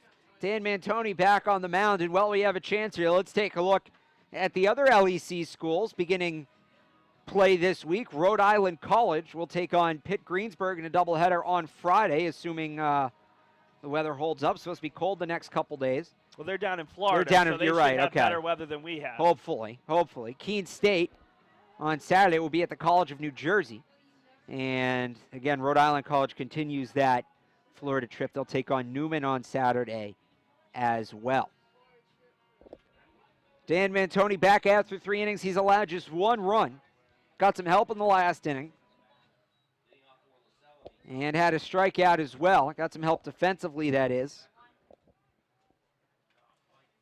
On a 6-3, or no, that was not a double play. They had the bunt. That's right. Skylar Beckerman digs in from the left side. He has some making up to do as he checks up at the first pitch and takes it for a ball. Beckerman in the bottom of the third had an error, and then a play that really should have been an error, but technically if the ball never hits your glove, it isn't. So he lost a few in right field between the sun and the wind to the tune of 2 runs for the Beacons. Beckerman's not a guy you're worried about long term, though. He was a senior last year, came back for his grad student year, a first-team all-conference player. And I think that really most right fielders would struggle, especially the visitors. This is where the Beacons have a real home field advantage, not just the dimensions of this park and maybe some of the odd caroms, but the Beacons outfielders every day have to deal with the wind, with the sun in your eyes. These visitors, first time they've had to deal with it. For some of these Lasell players, the second. It's just a difference. Back up the middle, hops off the mound, calls Hughie off, does Murphy. It's short, it hits off his heel. A base hit for Skylar Beckerman. Yeah, Seth, like you're saying, I wouldn't use today to judge your team's fielding abilities. No, and honestly on that one, the ball was slowed down, it looked like, a little bit by the mound. Sometimes if a ball is hit hard, it can actually speed up, but that one really slowed down. It took a low hop. Murphy was going to need a nice high hop and a really strong throw to get the quick Beckerman, and this is what Lasell wants after giving up 2 runs in each of the past 2 innings. First pitch is a ball to Muscalo. As we talk about, Seth, the intricacies of Monin Park, you're now in a time of day where the pitcher will throw the ball in the sun, and the batter will see it in the shadow. Not only that, there's a few stripes of sun between that as the third base stands. Kind of, you can see that rectangular shadow there right in front of the mound. They cast that interesting glow. Fouled off the hands. Yeah, I think the pitcher's mound's only going to be in sun for maybe another inning and a half. The sun is setting pretty quickly, although the lights are already on here at Monin. So we hit the top of the 5 o'clock hour here in Boston. Muscalo digs back in, runner on first, nobody out, 1-1 count. Beacons with a 4-1 lead, throw over to first, back in time. Mantoni not happy, he thought they had him. It's a tough call for that umpire out there in the field. Yeah, I mean, that's the issue about these 2-man crews. Right now he's almost directly behind, aligned with second base. That's a long way to see a bang-bang play. They don't go to more than 2-man crews until the postseason. That time they got him. Second time is the charm. Picked off as Skylar Beckerman. There's 1 down. And honestly, I think the first one was closer than the second you're one. right. You're right. I'd agree with that. That was... or rather, the opposite way. I think he had him by more than the first time. He had him the first time, That might have been a yeah. make-up call. But, I mean... Again, it's so difficult to tell. There's obviously no instant replay. I don't even think our cameras would have gotten that in a bang-bang play just because our camera operators are out there in the cold just like the players. When it's 75 degrees, it's a fun job to do camera for these games. When it's 40 degrees with high winds, we're struggling to keep enough people willing to go out there, and they're doing a great job. You're saying it's not fun today? Free baseball. With so many baseball games, I'm sure a couple of them would love to be watching from their homes. That one low for a ball. The count's going to go to 3-1 on Muscalo. But that's another instance today where Lasell has been picked off once. They've been caught stealing once. They're running into outs, and that's not what you can afford to do against Mantoni, who doesn't normally give up that many base runners. Swing and a miss on a pitch, a good deal outside. Count is going to go full to Muscalo. 3 balls, 2 strikes, 1 out, nobody on. In the top of the fourth, it is a 4-1 Beacon lead. 1 run on 4 hits for the Lasers. 4 runs on 5 hits for UMass Boston. Mantoni looks in for the sign, the payoff pitch. Away, low and away, ball 4. Muscalo on with the second walk today earned by the Lasers. It's already 2 walks for Mantoni against his 3 strikeouts, which is not his normal ratio. Last season, 51 Ks to 33 walks. But again, this is one of those, not only are you dealing with maybe early season adjustments, but you're also dealing with the cold, the wind. I don't think any of the stats, especially from the pitchers, are going to reflect the kind of seasons we're going to see out of Casey Johnson and Dan Mantoni. The first pitch to Marchessault misses low and away for ball 1. Marchessault is 1 for 1. He reached on a base hit back in the second inning, advanced to second on a wild pitch, but was stranded when Matt Haskin lined out to the third baseman. A great laning play by Kyle Boudris at third base to end the second inning as time is called.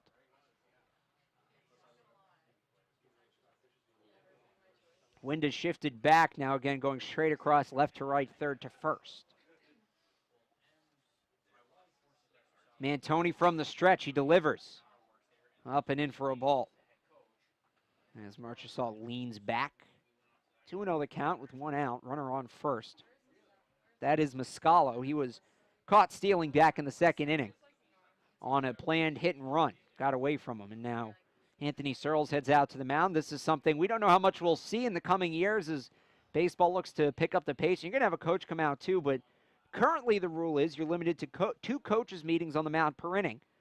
When the coach comes out the second time, you have to pull the pitcher, and they're talking about adding the catcher's meetings to that total as well, in an effort to pick up the pace of the game. Well, Burgos has been warming up for a few minutes now. Fernando Burgos, the reigning Little East Conference Rookie of the Year. I think the Beacons, if possible, would love to get Mantoni through this inning, but already with 1 runner on first and behind 2-0 in the count, the Beacons are going to be wary of this. Mantoni's pitch count is probably in the 60s to 70s. 52, actually.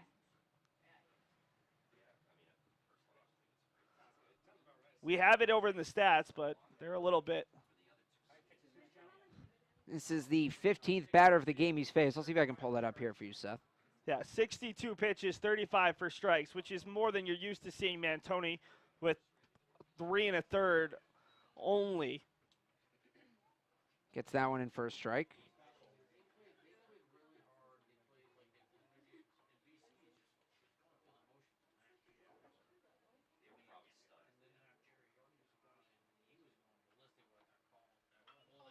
Lined in a left field over the head of the third baseman and a base hit. That one's going to roll quite a bit over to grab it in left field is Herzog. Runner coming to third. He will get in safely into second with a 1-out double. It was Andre Marchessault. Just like that, runners on second and third. Lasers have a chance to get themselves back in this ball game. Yeah, that was ripped pretty well out there to left field. Herzog might have had the runner at third base with a better throw. Muscalo does not move all that well, but his throw well wide of the bag, and Muscalo in there in plenty of time. Now we'll bring up Brett Sharon, the big right-handed hitting designated hitter. He drew a walk on a full count at bat back in the second. That's his only at bat to this point. Runners on second and third, 1 out. Do you maybe walk the designated hitter here and go to the catcher Haskell to put the force on at the plate? Well, if I could find the numbers on Sharon a little bit, that would help. We know Haskell didn't see a ton of times last year. Sharon last season hit .321 in 84 at-bats, 27 of 84, 11 runs, 10 doubles, 15 RBI. Not a guy you really want to challenge in this spot with Haskell not having as much pop and, again, setting up the double play. But Mantoni's going to go right after him, it looks like. Fouls that one back. It's a 1-1 count. I would imagine he'll be selective. You're going to go after him, but you're not going to give him anything great to hit. You'll take the walk here with the catcher on deck. The next 2 hitters are a combined 0 for 2. Haskin and Valentin are each 0 for 1. Checks second, checks third. Mantoni comes to the plate. That one's away in the left-handed batter's box. 2-1 the count.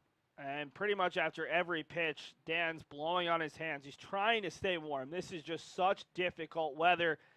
yesterday it was in the 70s, and today the temperature's dipping into the low 40s, even the high 30s. This is not baseball weather as these guys would like it to be. Ground ball back up the middle, coming from short as Murphy grabs it. The throw to first gets away from the first baseman Fowler. 2 runs are going to score. Up to second goes Sharon. And just like that, it's a 1-run ball game. The error is going to go on Murphy. The ball got away from him. Fowler couldn't stretch far enough off the bag. I think the issue on that one was Fowler's looking directly into the sun, even with the shades on, probably lost it a little bit. The throw was a little off the bag. He reached out, and that's too bad because in that situation, you love to just, hey, you give up a run for an out. That ball was very close to being into the dugout, in which case Lasell is arguing they should get an extra bag for the runner at first. But if the runner hasn't reached first base yet and the ball goes in, then he should only get second. So there's going to be a conversation. And that's a huge play because instead of being 4-2 with the runner on third and 2 outs, now it's 4-3, a runner on second, and a chance to tie it with a single here. Although it's going to take a little bit to get Brett Sharon home from second. The batter will be Matt Haskell, the catcher. A sophomore from Wallingford, Connecticut. Digs in from the left side. Neither of those 2 runs will be earned against Mantoni. So his stat line is going to look a little better, but trying to keep his team in the lead here. And if he could get another inning, which we don't know if he will, possibly pick up a win. Although, Seth, you seem to think he's done after this inning. Yeah, I don't think this is a game where either team is expecting their starting pitcher to go 6-7 innings. And with Mantoni having to work as hard as he's done, credit Lasell. I think this is it for Dan, and it's probably not the kind of outing he wanted, but he's worked. And big thing is just try to exit with the lead and keep your team in a good spot. Mantoni deals, popped him up in the infield. Murphy runner at second, heading back, coming in on the bag. The runner's off the bag. The ball's going to bounce. Everybody's going to be safe. Murphy couldn't find it in the wind. It was between him and Hughie. It fell just to the right of the bag. What could have easily been a double play. Instead, it's going to be first and second, nobody on, and a bizarre infield hit for Matt Haskell as the wind continues to give these teams fits. Dan Mantoni should have been out of this inning, and instead, despite some absolutely atrocious base running from Brett Sharon, he did not recognize that there was only 1 out. He thought there were 2 outs, was taking off. Fortunately, the third base coach was able to alert him, and that ball stayed up for long enough. But once again, this is the 6th, 7th, 8th play that's been impacted by the wind, and now Lasell really in business here with 2 runners on, only down by a single run. And I think Sharon might have been off with the pitch because he had a small lead, but he was halfway between the bases by the time that one was thrown. And again, just questionable base running, and that is going to do it for Dan Mantoni. We're going to have a pitching change here from Moden Park. We'll be back with Mantoni's line and the new pitcher. Keep it right here. You're watching UMass Boston and Lasell. It's a 4-3 Beacon lead for now on the Beacon Broadcast Network. Psychology is about understanding the individual and understanding the mind. The main reason why I want to combine psychology and business degrees is because I want to understand the business decisions that are made. I'm Nurçin Çelebi. I'm from Turkey originally. I'm a senior at the 5-year BA to MBA program at UMass Boston. I think in management, the biggest mistake you can make is to not listen. So I want to be able to step into a company and say, here's what you're doing now, and here's how you can improve it. I moved here when I was 16 for high school. Moving from Turkey, it was a rough journey for me because when you don't really speak the language that well, and when you don't really fit in the crowd, it's very easy to disappear. But I decided not to give up, and UMass helped me. I wanted to be able to improve myself. I wanted to be able to try new things. And I think UMass gave me a really good head start on that.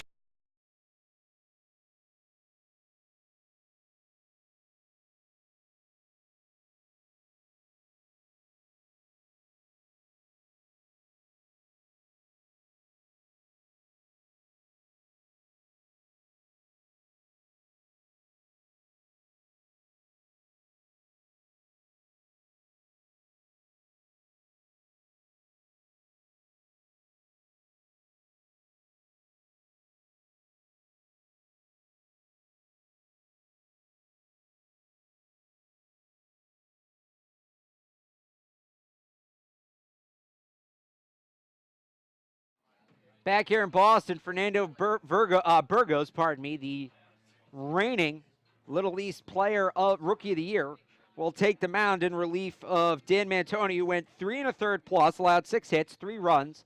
As of right now, Seth, I believe, what are we saying? 2 of those are earned? I think all 3 of them are All earned. 3 are earned, and he's responsible for the 2 men on. Struck out 3, walked 2 against 17 batters. How'd Burgos do last year in his Rookie of the Year campaign? Well, Fernando Burgos was simply one of the best freshmen in the country and one of the best overall pitchers in the country. Went 4-2 with a 1.51 ERA, but the numbers just get more ridiculous as you read them off. If I can find the correct page, Burgos in 13 appearances, 9 starts, 59 2/3 innings, good for 3rd most on the team. 38 hits, 16 runs, 10 earned, 32 strikeouts versus 19 walks.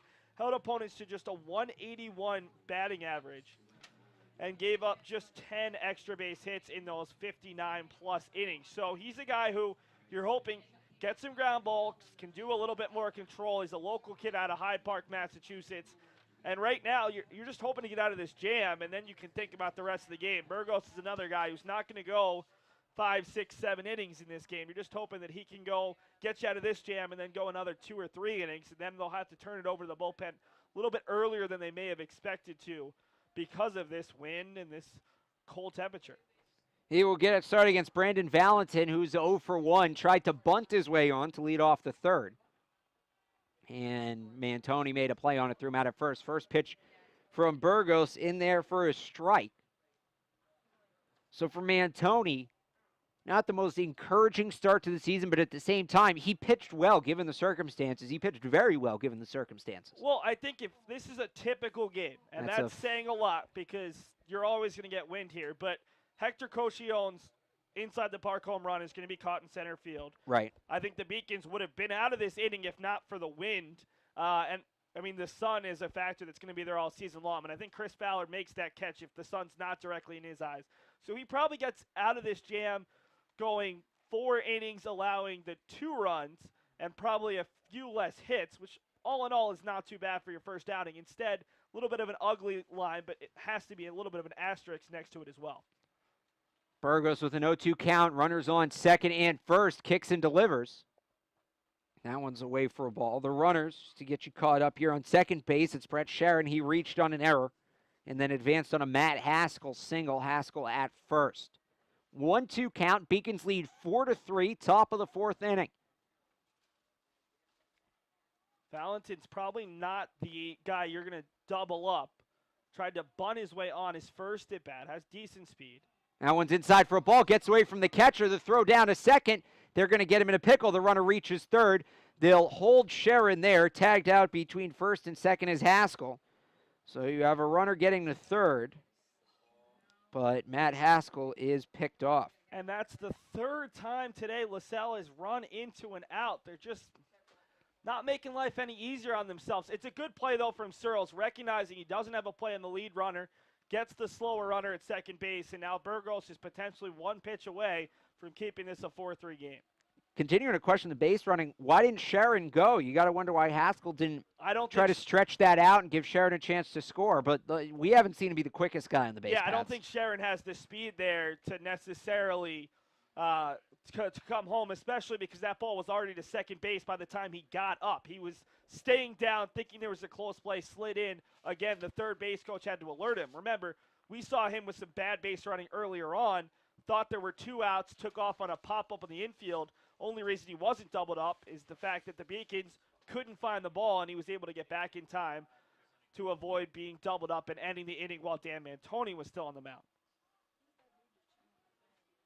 Burgos looks in on Valentin. 2-2 count, 2 outs, runner on third. The sophomore comes to the set. He deals. Lined right to the third baseman, Boudris, who makes the play to end the inning. His second inning put out of the game. So, on 2 hits, the Lasers get 2 runs on 1 error.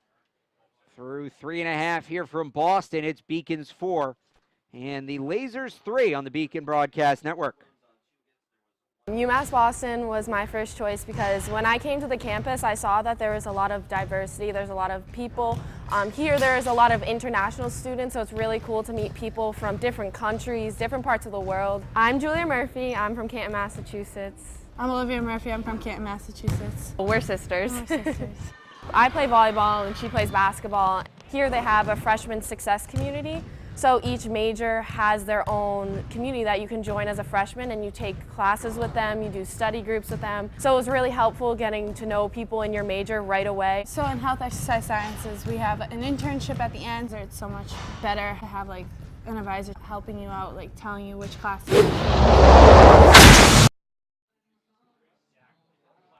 Back in Boston, a 4-3 lead for the Beacons, and even when it's 30 degrees out and winds like the Arctic, a little country music will always make it feel a little more like baseball.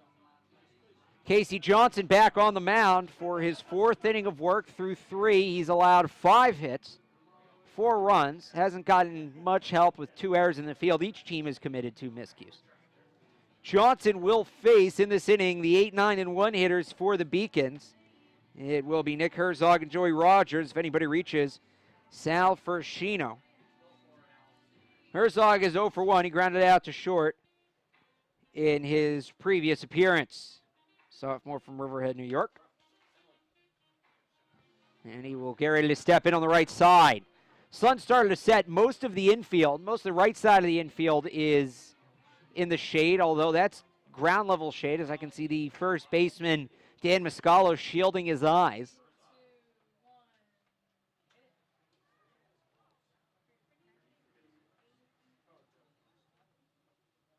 Johnson trying to get loose, jumping around on the mound. Waiting for the go-ahead from home plate umpire Dan Henry. And here we go. First pitch of the at-bat is away for ball 1.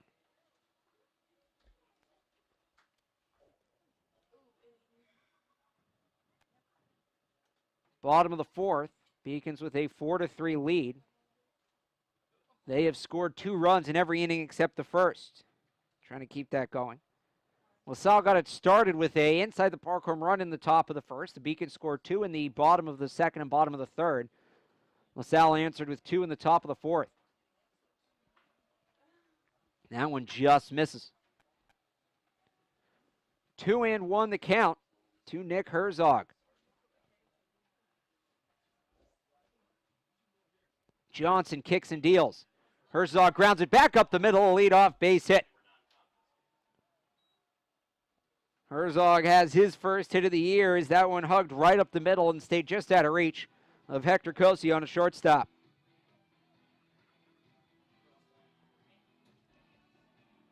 And that'll bring Joey Rogers to the plate. The freshman walked in his first appearance.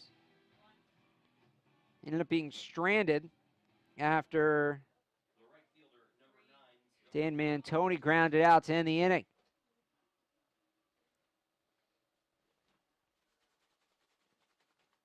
First pitch to Rogers is in there for strike 1. Herzog with a decent lead off first.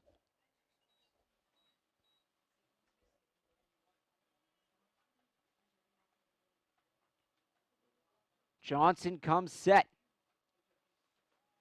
Whirls around to first. The ball gets away. Herzog's going to head to second. There's a lot of room between first base and the fence there. Herzog up to second on an error on the pitcher. They're going to give it to Johnson, a throwing error.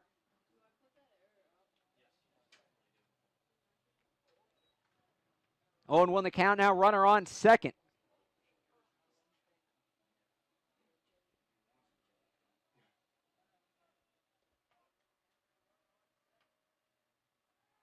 Johnson steps off.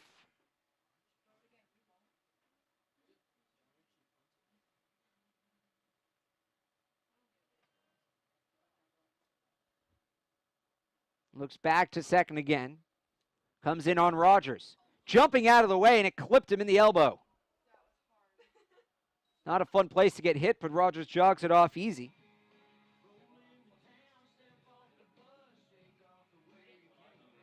And Herzog was jogging to third. But you only get on base for that. It's not like a balk. The second hit batter of the game by Casey Johnson. That'll bring up Sal Frashino. Frashino's 1 for 2 with the RBI single, and now a conference on the mound. Will this be it for Casey Johnson? Bullpen door remains closed.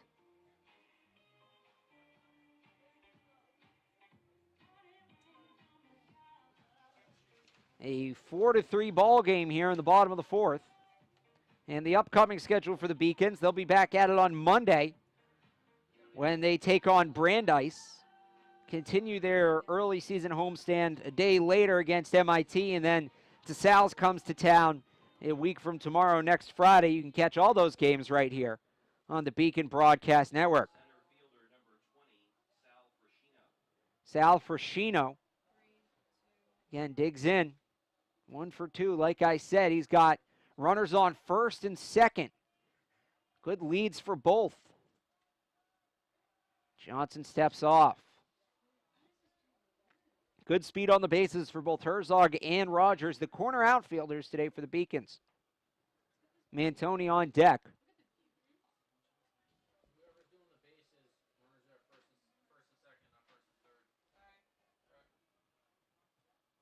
Johnson, another look to second. They come over to grab him. The bunt is knocked straight down and foul by Frashino for strike 1. 2 on, nobody out. Textbook bunt situation, and charging in, the Lasers were ready for it.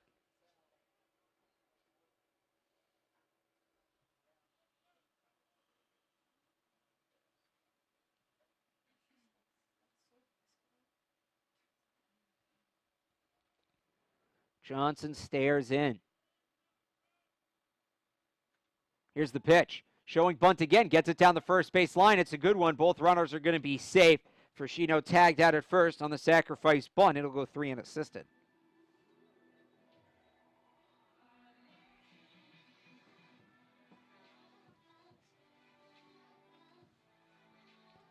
So now, with the runner 90 feet away, Dan Mantoni a chance to get some insurance. He will step in from the right side. Senior from Northbridge, Massachusetts.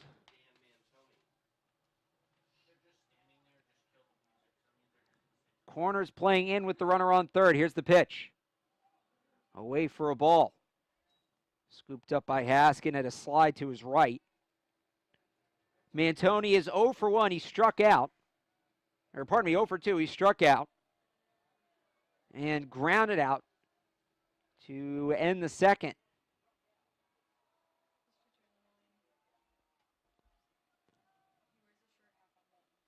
Want to know the count to Mantoni.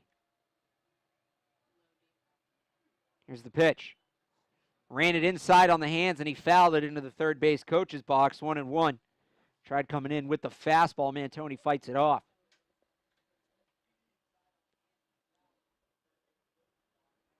Now, most of the field, except for a few scraps in right field, deep right field, are in the shade.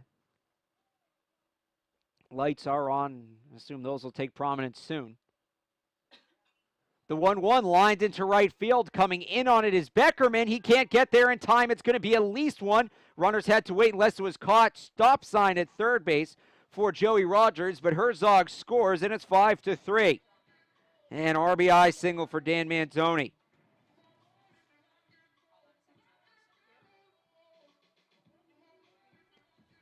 It looked initially like Beckerman might have had a shot at it, but was unable to get there in time. He pulled up late, didn't want the ball bouncing up over his head because that's at least 2 runs.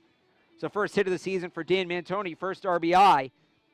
That'll bring up Dave Murphy. Murphy's reached twice, scored once. He singled in the first, was hit by a pitch, and came home on a Kyle Boudreaux double. Murphy digs in from the right side. Runners on the corners, 1 out. Bottom of the fourth in a 5-3 ball game. Takes the first pitch on the outside part of the plate for strike 1.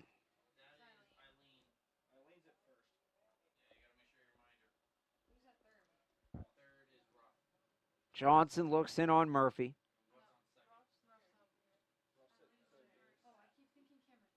Nods and fires.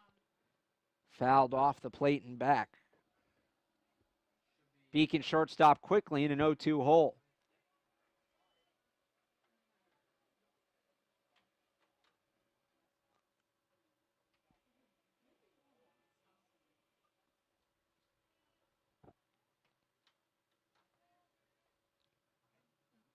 Johnson gets a sign he likes and delivers. Sliding to grab that one in the dirt. The snap throw down to first. In time, they caught Mantoni leading. Mantoni back in time. That will bring the count to 1-2. Both runners have been aggressive off the bases here with just one out. Beacons with a chance to extend their lead back. They had led by as much as 3. Right now it stands at 2. Here's the pitch. Fouled into the Lasers dugout. Count will stay at 1-2.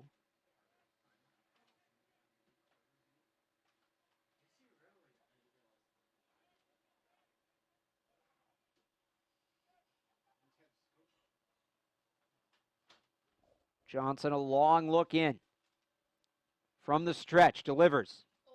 Cracked into right field, heading back. Fading back on it as Valentin has a beat on it. He makes the catch. The runner will tag from third. And the Beacons go up 6-3 on another day. Seth, the wall probably comes into play there. Yeah, I think that Dave Murphy with his power, that might have been a little bit off the end of the bat. It sounded louder than it probably went, but I think that's extra bases at least, if not over the monster. That's the kind of power that Murphy has. 9 home runs by himself last year for UMass Boston.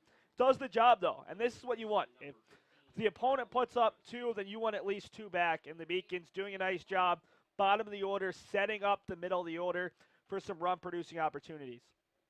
Here comes Kyle Boudris. He doubled back in the 3rd inning and drove home a run. Well, the run reached on an error, so no RBIs for him yet. Right now with the runner on first and Mantoni. The 0-1 pitch. Fouled into the visitors' dugout. Boudris quickly in the hole, 0-2. Bottom of the 4th. Beacons now with a 6-3 lead. They were scoreless in the 1st inning. They've scored 2 runs in every inning since. Yeah, we knew this wasn't going to be one of those 2.5-hour affairs, but this game could be looking at a 4+ hour game, already an hour and a half through. Gets away from the catcher. Sliding into second on a wild pitch is Mantoni. And that's huge because if you can get it anywhere but right at an outfielder, Dan's fast enough where that should be another run. If Boudris, who was so good last year with 2 outs, can come up with a 2-out hit. Here's the pitch. Ground ball by the diving second baseman and the lunging first baseman. 1 run's going to score. It'll be an RBI single. Is diving back to the bag is Kyle Boudris, his 2nd hit of the day. And that hit had eyes. Quite literally just between the first and second baseman. Both guys had a chance at it. And that's now 3 consecutive RBI plays from these 2, 3, 4 hitters, a pair of RBI singles and the sac fly. And now you've got Searles, who's been one of the Beacons' best hitters. He had that triple back in the 2nd inning and came around to score. And then his last time out, he hit a really sharp ball that hit off the face, I believe, of Beckerman that was part of another run-scoring play in the 3rd. Beacons have done a great job going the other way so far on Casey Johnson. First pitch to Searles is a ball. UMass Boston 7, Lasell 3 here in the bottom of the 4th. Casey Johnson already up to 65 pitches, which isn't that much if you're talking about late April, but that's a lot for a season opening start. Catches the outside part for a strike. 1-1 the count. Take a look at some of these RBI hits for UMass Boston in between the half innings. The Beacons with 3 runs here in the bottom of the 4th. That one gets away. It's going to be at least 1 base for Boudris. Round second, but won't try for third.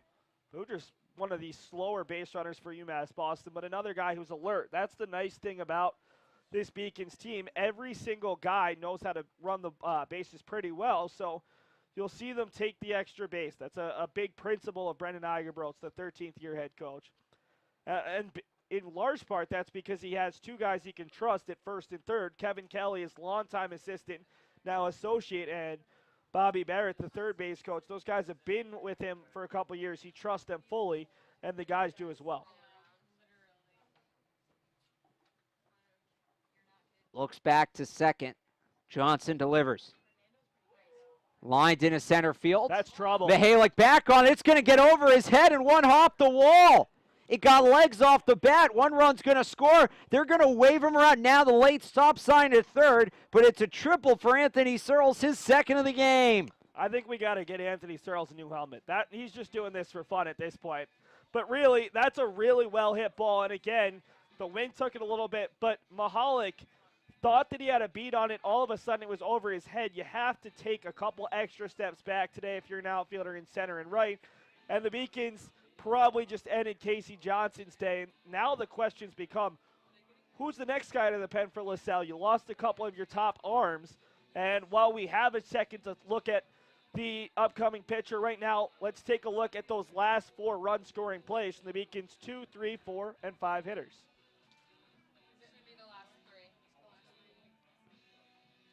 And we'll start with Dan Mantoni. And again, all this coming with, well, Mantoni's with 1 out. And again, most of them have been in right field with the exception of that last one, the shot to deep center. David Murphy had a sac fly. We'll skip that. Here's Kyle Boudreaux, the seeing eye single to right. That would score Mantoni.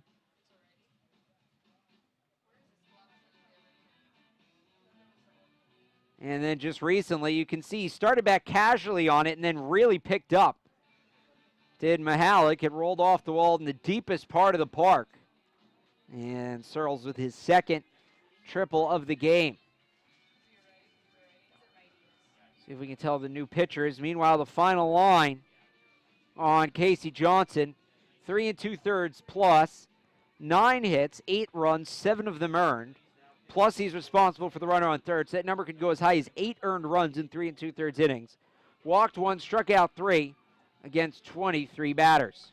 And it looks like Lasell has the same kind of idea as UMass Boston. They're going to go with one of their better arms. Daniel Petter, last year, 10 games, 7 starts as a freshman, 3-1 with 1 save, 2 complete games, 46 2/3 innings, the second most on the team. Just 25 hits allowed, 19 runs, 13 earned. 30 strikeouts versus 25 walks, so his control could be a bit of a concern. 2.51 ERA, the lowest amongst Lasell's starters, so they'll go with Petter, who has been very good in his brief career with Lasell thus far. Petter, a sophomore, like you said, from East Haven, Connecticut, a big frame, stands at 6'3", 160. He's built like a pitcher. You'd hope it if he's on the mound, right? Yeah, really. Well, no, because, I mean, Rich Garces wasn't built like a pitcher, but who doesn't love Rich Garces? Well, Fernando Burgos isn't built like a pitcher either. He's quite a different build, though, than Rich Garces. Rich Garces, just want to clarify there. But you're right.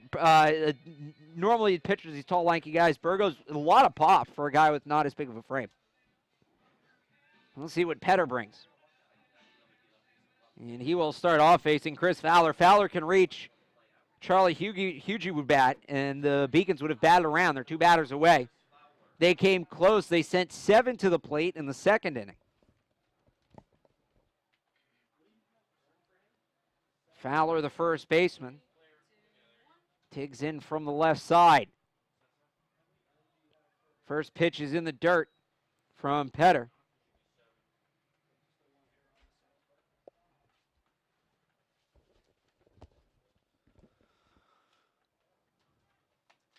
And really, just like Dan Mantoni, I thought Casey Johnson pitched very well until this last half inning. The Beacons finally got to him with that middle of the order.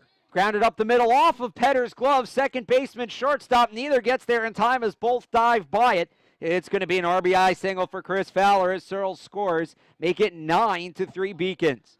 That's one of those where you love it if you're the hitter.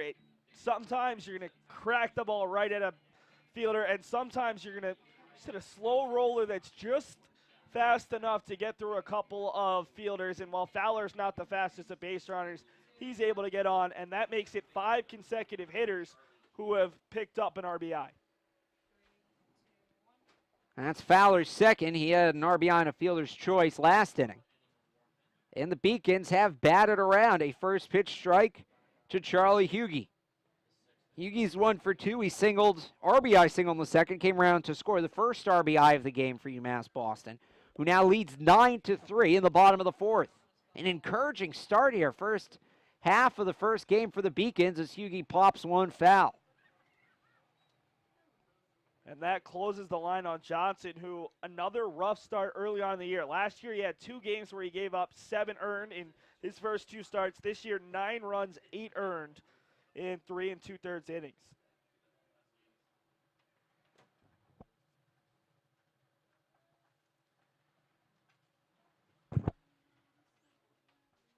Petter comes set, delivers, line drive right to the second baseman who was leaning left, came back to the right to make the catch. Does David Marcel. So in the inning for the Beacons, they get 5 runs on 5 hits, and they leave 1 stranded, 1 error by Lasell. We've played 4 full here in Boston. It's Beacons 9 and the Lasers 3 on the Beacon Broadcast Network. Psychology is about understanding the individual and understanding the mind. The main reason why I want to combine psychology and business degrees is because I want to understand the business decisions that are made. I'm Nurçin Çelebi. I'm from Turkey originally. I'm a senior at the 5-year BA to MBA program at UMass Boston. I think in management, the biggest mistake you can make is to not listen. So I want to be able to step into a company and say, here's what you're doing now, and here's how you can improve it. I moved here when I was 16 for high school. Moving from Turkey, it was a rough journey for me because when you don't really speak the language that well, and when you don't really fit in the crowd, it's very easy to disappear. But I decided not to give up, and UMass helped me. I wanted to be able to improve myself. I wanted to be able to try new things, and I think UMass gave me a really good head start on that.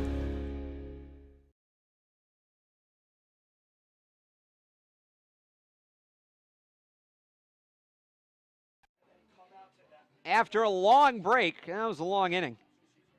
8 batters. Fernando Burgos back on the hill. Faced 1 batter to end the 4th inning. He got Brandon Valentin to line out. As we stand right now, 9-3 UMass Boston lead. 10 hits for the Beacons, 6 for the Lasers. That big 5-run 4th inning, the difference right now. Chris Fowler, couple RBIs. And Anthony Searles, he had a triple. In the last inning, he also tripled in the 2nd inning, but just 1 RBI. 1 triple was the leadoff. Burgos will face the top of the order to get things started in the 5th. Evan Mihalik, David Marcel, and Hector Cosillon. Got 1 change for UMass Boston. It's going to be Charlie Hughey moving over to first place to replace Chris Fowler, and Josh Lopez, the Beacon starting second baseman for the past 2 years. Former Little East Conference Rookie of the Year, will make his 2017 debut over at second base, the junior out of New Haven, Connecticut.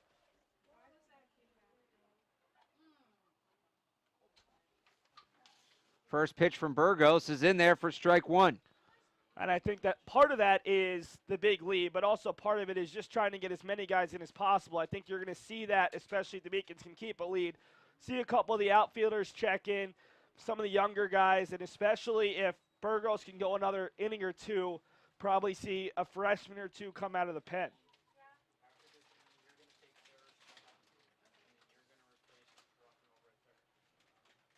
And 0-2 count as they get a new baseball in play.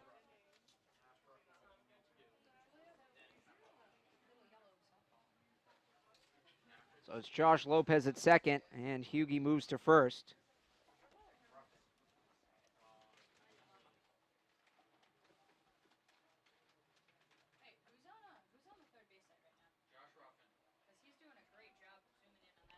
And they struck him out. Yeah, that's another strikeout swinging. Well, actually, that's the first for Burgos, but the Beacons had a couple strikeouts swinging. Dan Mantoni, 2 of his 3 came by way of the swinging. And this is what you like out of Burgos. He was able to get a player caught stealing and then ended the inning on a hard line out, some quick outs. That's what the Beacons defense loves about Burgos. He moves quickly, throws a lot of strikes, and if he can do that right now, it would certainly speed up the tempo of this game that's slowed down thanks to the Beacons scoring all 9 of their runs over the past 3 innings. Delivers line to short. It's off the glove. Murphy throws to first in time to recover. He got him. A nice recovery by the veteran shortstop, Dave Murphy. Marcel almost got away reaching on his second error of the game, but instead it's a 6-3 ground out. Well, that's pretty huge there for Murphy because he just took his eyes off the ball for a moment, but a nice throw across, and that's what Hughie brings to the first base bag. He's got such a good glove and able to make that scoop. So 2 quick outs, and I don't think we've seen a 1-2-3 inning for Lasell today. A chance to do that right here. Strike to Hector Kosian, who had the home run in the first inning. If you're just joining us, Alex Barth, Dick Vitale. Just messing with you, Seth. Well, who just knows? Fighting through something. Who knows what my voice will sound like another inning or 2. The 0-1 pitch. Swing and a miss on a breaking ball low. Strike 2. Kosian struck out in his last at-bat. That was in the 3rd. Went down on 4 pitches. Burgos looks in. The righty kicks and deals. Missed low. That was a filthy breaking ball, though, coming from just inside the right-hander's batting box to pretty much down the middle, just a little bit below the knees of Kosian. 1-2 from Burgos. A chopper foul down the third baseline. You like to see Burgos, now sophomore. You see this a lot out of freshmen, but the guys it sticks with, it's important. Charging off the mound, even though that ball was clearly foul to get to it. The hustle from the reigning Little East Rookie of the Year. Alex, you will see some very interesting defense from Burgos, who was the backup shortstop at one point last year behind Murphy. He's probably the most aggressive pitcher coming off the mound I've ever seen. In fact, he'll chase down pop-ups that are normally a catcher's third baseman's ball just because he has that elite speed. He struck him out, got the heater by him. A 1-2-3 inning in the 5th for Burgos. 2 strikeouts, no hits, no runs, nobody left on for Lasell. We've played 4.5 here in Boston. It's the Beacons 9, the Lasers 3 on the Beacon Broadcast Network.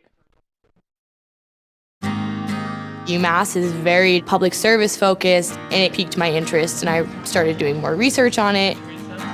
I'm very focused on what can I do to make the world around me a better place. My name is Lydia Grasso. I'm a junior at UMass Boston studying sociology and minoring in human rights. Because I won the Chancellor Scholarship at UMass, it allowed me to go to Cambodia. I was working at the Sihanouk Hospital Center of Hope. I was in the place of something horrible that had happened. I could either go home and kind of forget about that experience and kind of block it out, or I could do something so that things like that never happened again. UMass provides me with opportunities that I wouldn't get anywhere else and gives me a global perspective in a public setting. I definitely transformed at UMass. Back for the bottom half of the 5th inning, and again, a relatively new pitcher. For Lasell College, it's Daniel Petter. Finished off the last inning. Faced 2 batters, gave up an RBI single to Chris Fowler before getting Charlie Hughie to line out.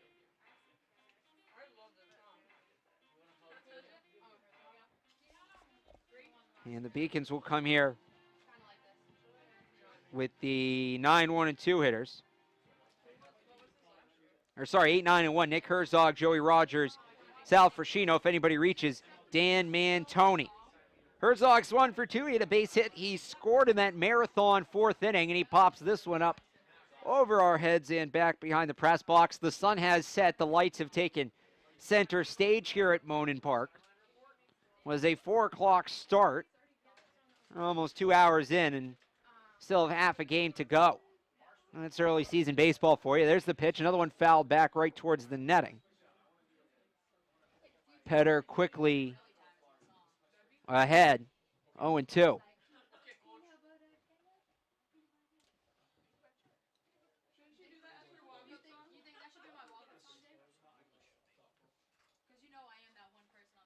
The 0-2. 58-foot breaking ball.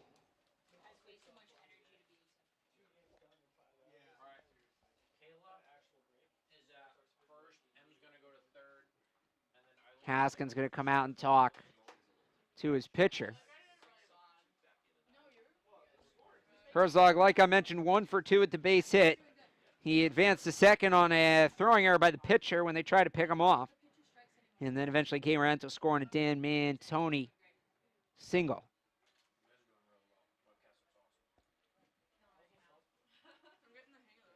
Petter looks in.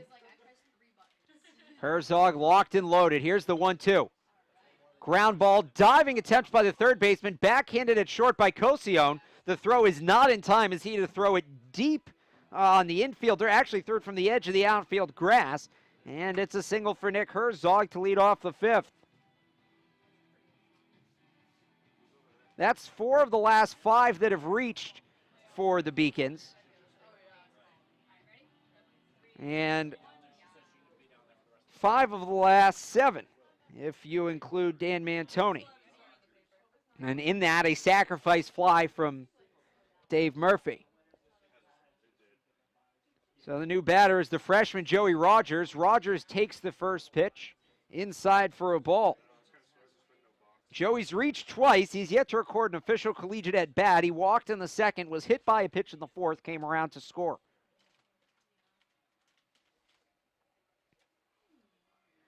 Petter looks in. Small lead off first for Herzog. That one's in there for a strike, low and inside.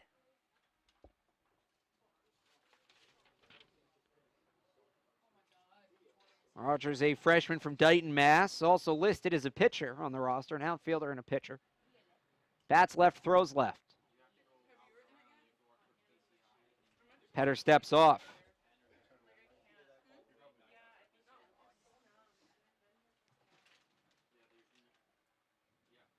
Comes set again, the 1-1.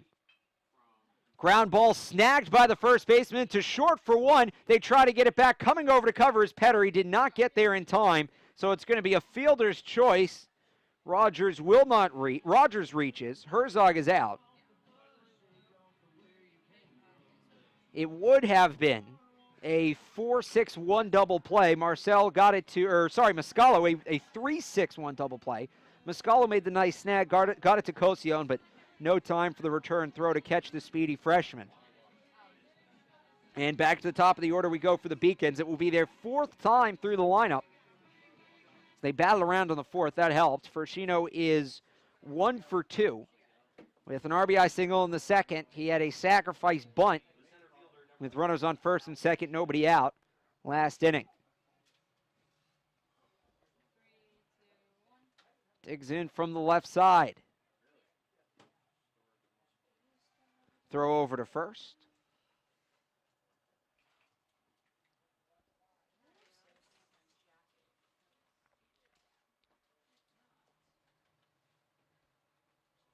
Petter gives the look in. Checks back over, not in time again.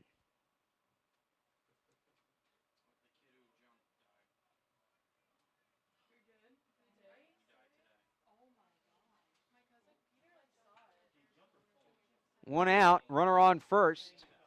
Here in the bottom of the 5th, here's the pitch. Fouled into the mitt. Count goes to 0-1. Runner on first is Rogers. He reached on a fielder's choice. Herzog was thrown out. Lasell nearly turned to double play. Beacons have scored in every inning except the 1st. They got 2 in the 2nd, 2 in the 3rd, 2 in the 4th, and then 5. 2 in the 2nd, 2 in the 3rd, and then 5 in the 4th. We are now in the 5th. And a 1-1 count to Sal Fershino.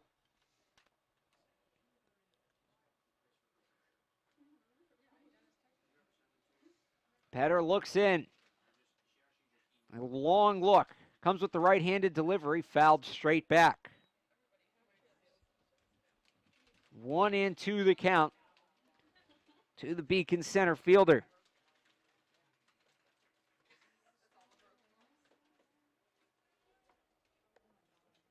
Fershino from Derby, Connecticut.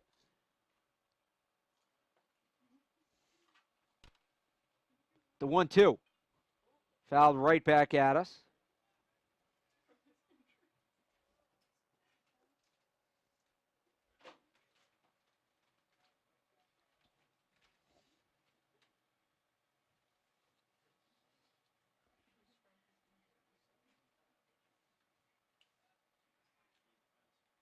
And Petter steps off. 9-3 your score if you're just joining us. Lasell struck first with a inside the park home run in the first inning. But since then, a 9-2 Beacon advantage. Fershino calls time. 1-2 the count.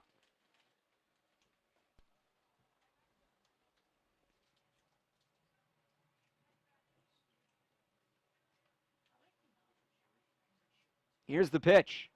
Swing and a miss, strike three. Got him with the fastball. Second time Fershino down by way of the K today. So with 2 outs, Dan Mantoni will be the batter.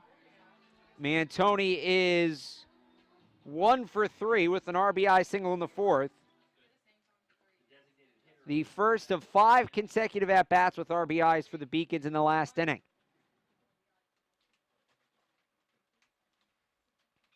He swings at the first pitch and loops it behind the first base bag. That one will get down and hop over the wall for a ground rule double.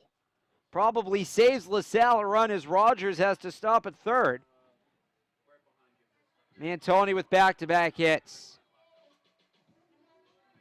Got to bring up Dave Murphy. He had a sac fly RBI his previous at-bat. He is 1 for 1. He's also been hit by a pitch, and he singled way back in the first.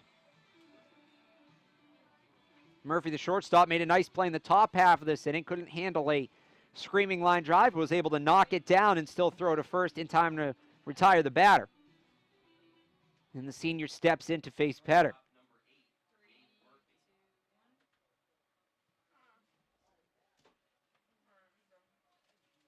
Here's the pitch. Murphy leans out of the way of ball 1.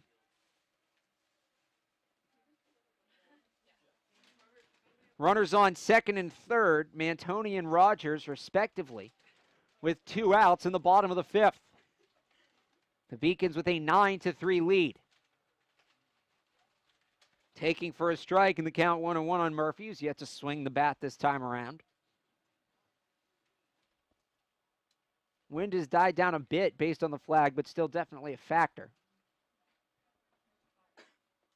Here's the pitch. In there for strike 2.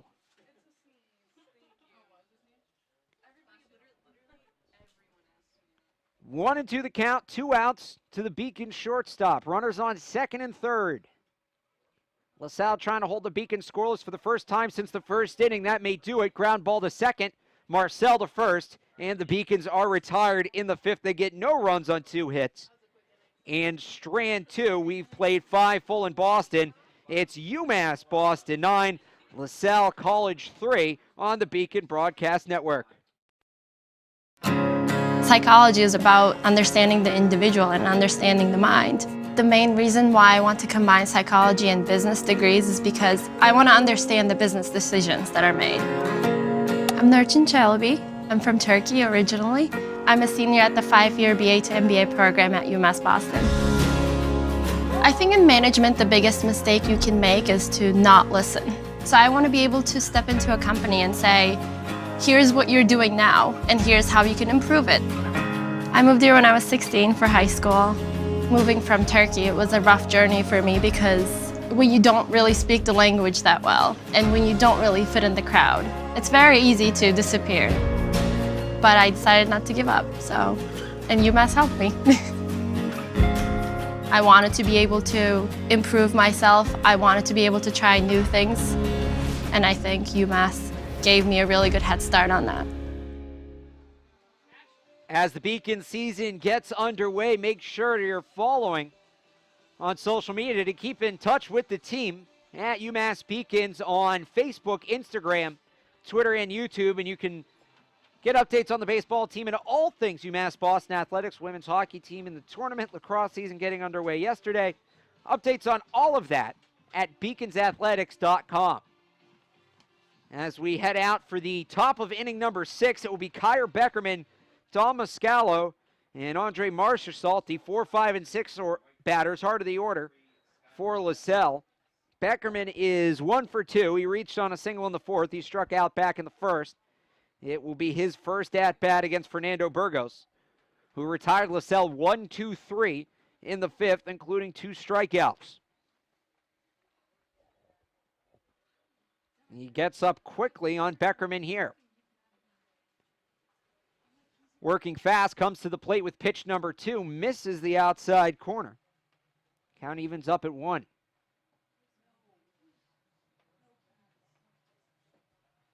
Beckerman had some adventures in right field to start the game due to the wind.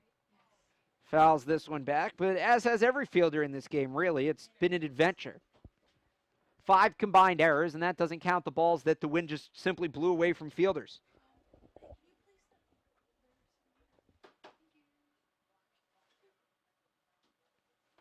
Burgos looks over his mitt, kicks and delivers. Fouled back into the wall. We'll go 1-2 again. The sun is completely set as we hit the top of the 6 o'clock hour here in Boston. Started this game 2 hours ago. That one from Burgos is low. Count evens up at 2, so he was up on him 0-2. Wastes a couple. We'll see where he goes here. He's gone away the last couple of pitches. See if he tests him back inside.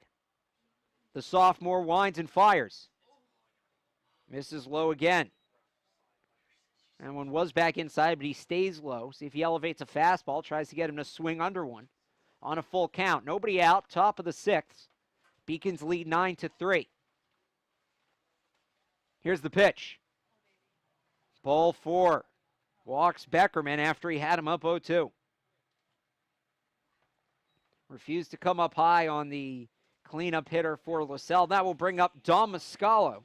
It's the first base runner allowed by Burgos in 5 batters, pardon me. And Mascalo digs in. He's 1 for 1. He's reached in both at-bats. He singled in the 2nd, walked in the 4th. Big right-handed hitting first baseman for the Lasers. Ball 1 inside. Mascalo's had 2 very different at-bats. He swung at the first pitch and singled in the 2nd. He worked a full count in the 4th. See what he does here. Already 1 pitch in.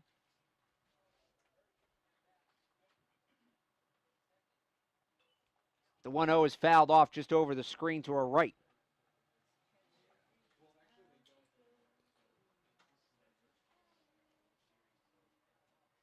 A 1-1 count. 3 runs on 6 hits for the Lasers. 9 runs on 12 hits for the Beacons. It's been a very offensive game so far. The 1-1. Grounded foul.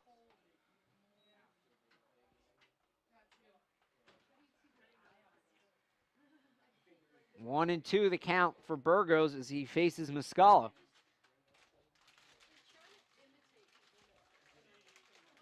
Climbs the hill once again. Shakes off the first sign. And he likes the 2nd. The 1-2. Breaking ball fouled back. 2 2-strike fouls from Mascalo as he stays alive. The junior from Waterbury, Connecticut, stands 6'5", 245.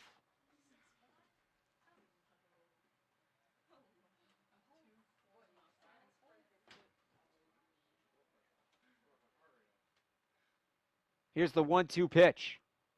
Just missed inside. Had him right at the knees, but just brushed him back a little bit too much. The count will be 2-2. See if Burgos goes back outside or stays inside. Righty on righty matchup. The sophomore comes set, kicks and delivers. Lined into right field, a base hit. They are going to hold Beckerman at 2nd. It's 2-1, nobody out for Lasell. Second hit of the game for Muscalo. He's had himself a nice day. And it's Andre Marchessault stepping in. He has a single and a double. He came around to score back in the fourth. So after Burgos retired the first 4 he faced, struck out 2 of them, gives up a walk and a base hit. First time he's faced Marchessault.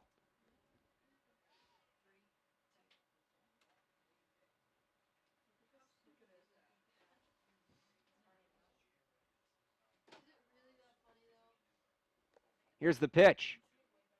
First pitch of the at-bat is in there for a strike. Gets the inside part of the plate that he was trying to get on Muscalo on the last at-bat. Brett Sharon's on deck. This part of the order, 5, 6, and 7, has yet to be retired.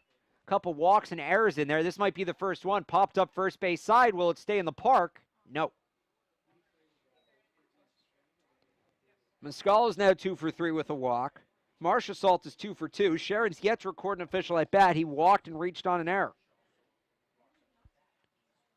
So the middle of the order getting it done for the Lasers today, which only amounted to 3 runs. They've run themselves into some outs. Muscalo's been caught stealing. And Haskell was put out. So was Beckerman.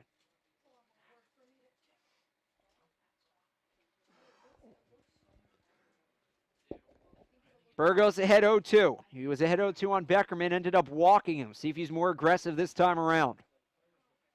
Here's the pitch. Away, the snap throw down to first, not in time.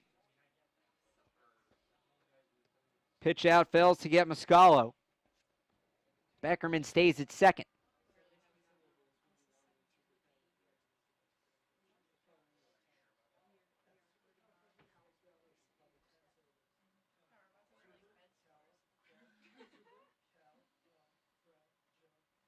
Marchessault ready.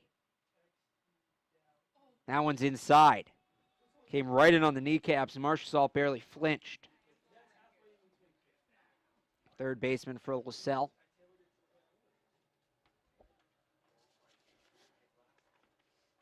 A sophomore from Cheshire, Connecticut.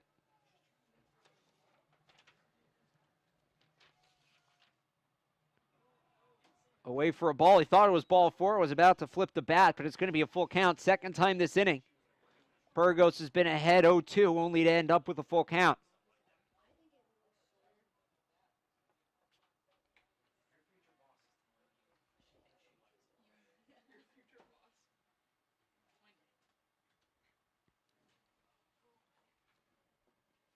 The payoff pitch from the sophomore. Hard ground ball to short, diving, can't get his glove on it. The stop sign at third. They get the ball back in, but the bases are going to be loaded with nobody out for Brent Sharon.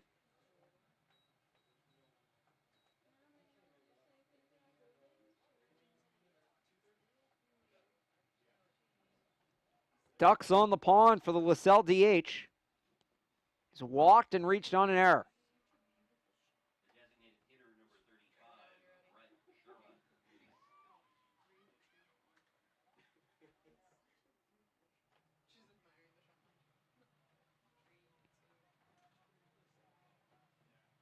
First pitch from Burgos. It hit him. It grazed him on the elbow. That was awfully close, but it's going to be the hardest earned RBI in baseball for Sharon. This one claps off his funny bone, and everybody will advance.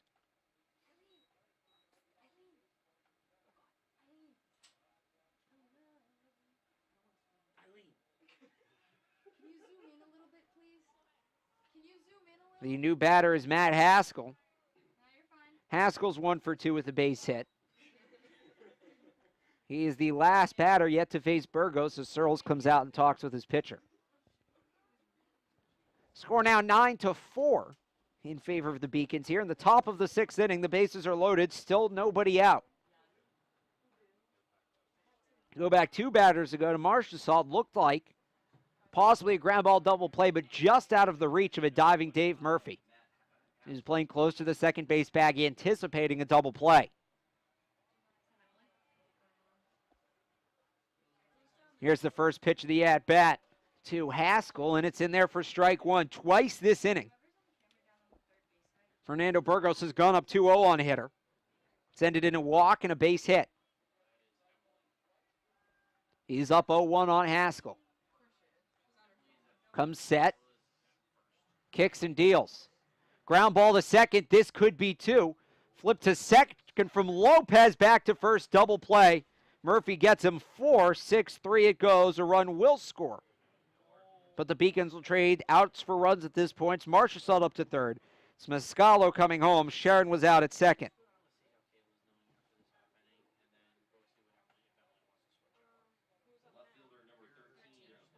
That brings up Brandon Valentin.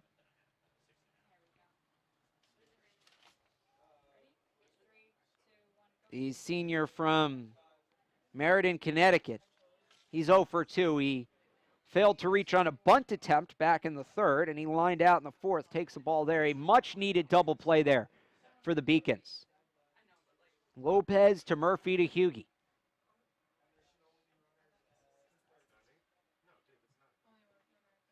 That one gets the lower outside corner for a strike.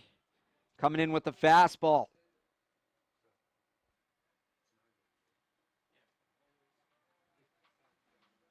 Burgos a long look. Continues to work from the stretch with the runner on third.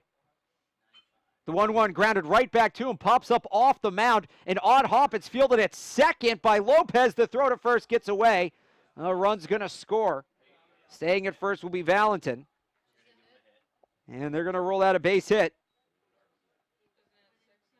It hung up a little too high almost, the way it came off the mound. Might have been the issue. Murphy had a way to grab it, and it got to him at a weird point.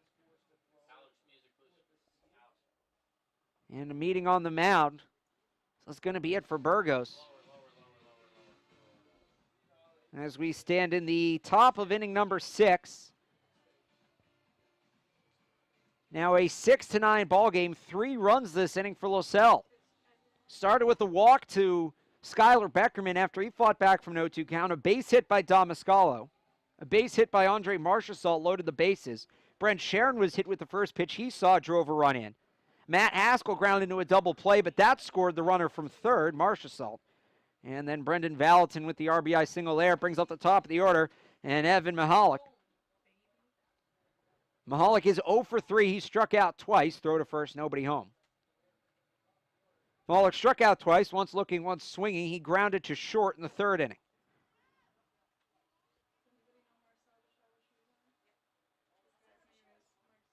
This would be a big out for Burgos if he can get it. Maybe go one more inning, maybe into the 7th. Kicks and deals. Ground ball foul, almost barehanded in the third base coach's box. That one came in hot.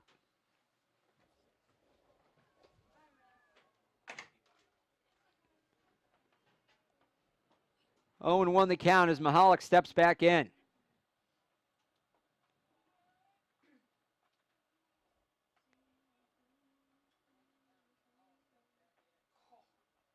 Dirty breaking ball on the outside part for a strike. Froze up Mahalik.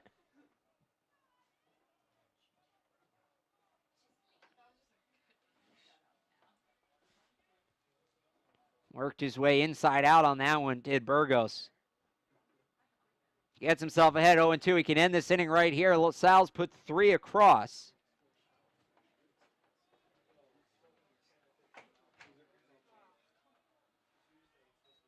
And pitch misses for a ball. 1-2. Don't want to lose another one if you're Burgos. His pitch count is taking a hit in this inning.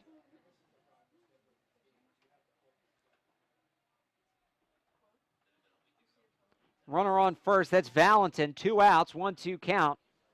Top of inning number 6. And Mahalik steps out of the box.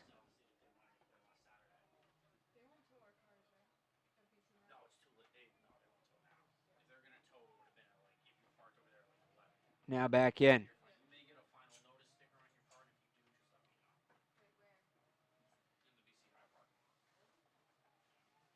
Here's the pitch. Swinging at one out and away. Another great breaking ball from Fernando Burgos, and he retires the side. But the Lasers get 3 runs on 3 hits, no errors. They do leave one on through 5.5 in Boston. It's the Beacons 9 and the Lasers 6 on the Beacon Broadcast Network.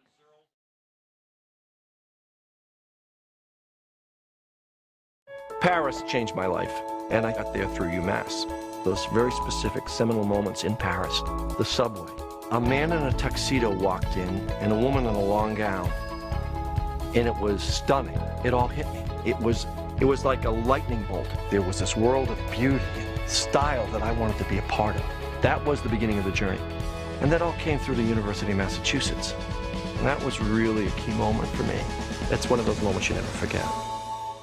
The University of Massachusetts Boston. It's just minutes from downtown, and the Princeton Review calls it one of the best values in the country. A nationally recognized institution of academic excellence and research, UMass Boston offers more than 150 undergraduate and graduate programs, 16 Division III sports, and more than 100 student organizations. To learn more about the opportunities waiting for you at UMass Boston, visit in person or online.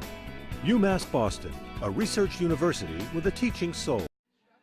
Back in Boston, another look at the Beacons' upcoming schedule here. They'll be at home for the next 3. They'll take on Brandeis on Monday, a 3 o'clock start for that one. The next day against MIT, and then DeSalles comes in a week from tomorrow for an early season tilt. Daniel Petter back on the mound. He has thrown an inning and change, has 1 strikeout, and has yet to allow a run. Just 4 hits, as I counted up here. 2 singles, a double, and a triple. 2 up will be Kyle Boudris, Anthony Searles, and Josh Lopez for the Beacons. Lopez will be getting his first at-bat. First pitch misses for a ball. If anybody reaches Charlie Hughey. Searles, who's due up second, has 2 triples today. He scored both times. Foul towards the Beacons dugout. 1-1, the count to Boudris.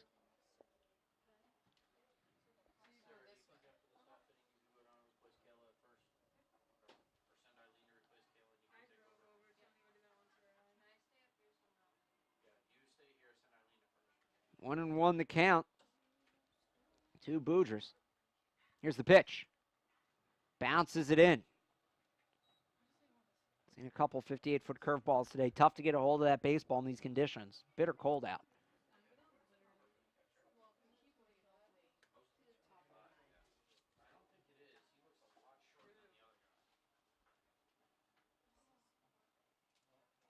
Here's the pitch.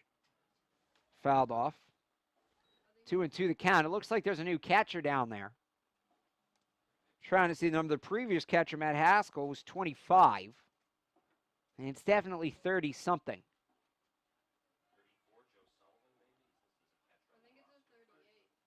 It might be 38. Ground ball to first. Hughey has it. He'll touch the bag, and there's one down. Or pardon me, Mescal. I got the wrong team in the field there for a second. Boudris is retired. And here comes Anthony Searles with his 2 triples. He's reached 3 times. The new catcher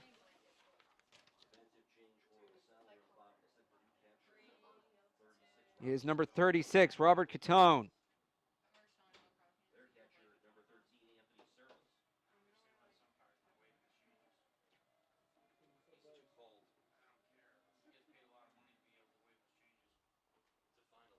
First pitch is a strike to Searles.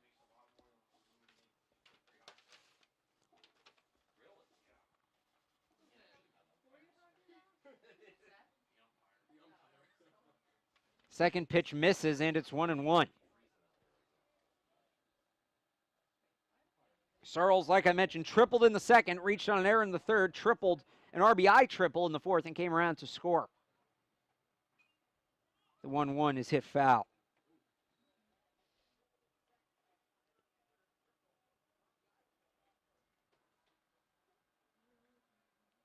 The Beacons catcher digs in on the right side.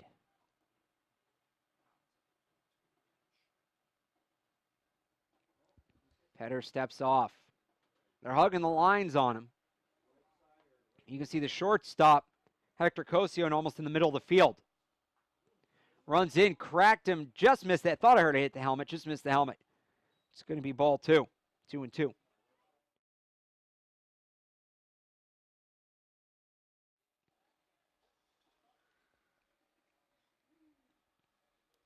See if Petter goes away after running one up and in. Here's the pitch. Does go away. He got him looking. A delayed call from Dan Henry, but Searles is punched out, and there's 2 down here in the 6th inning. That'll bring up Josh Lopez. His first at-bat came in to replace Chris Fowler in the 5th. Lopez, a junior from New Haven, Connecticut. Right-handed hitter.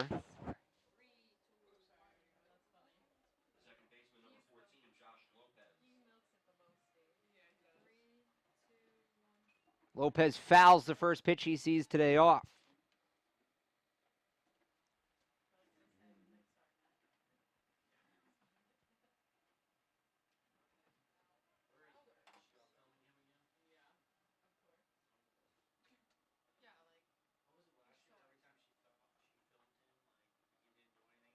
That one's away for a ball. 1-1 the count to Lopez. Bottom of the 6th. Beacons 9, Lasell 6, 2 out, nobody on. Grounded back to the pitcher. Petter has it. Throws to first in the side, retired in order. In the bottom of inning number 6 for the Beacons. No runs, no hits, no errors, nobody left on base. We've played 6 full from Boston. And it's UMass Boston 9, Lasell College 6 here on the Beacon Broadcast Network. I did receive a non-athletic scholarship upon entering school. I got the presidential scholarship, which was huge for me. I think there's more opportunities for academic scholarships in Division III. I did receive academic scholarships. Just being involved on campus, being a leader, all those things combined kind of get me recognized. It's a great experience for me.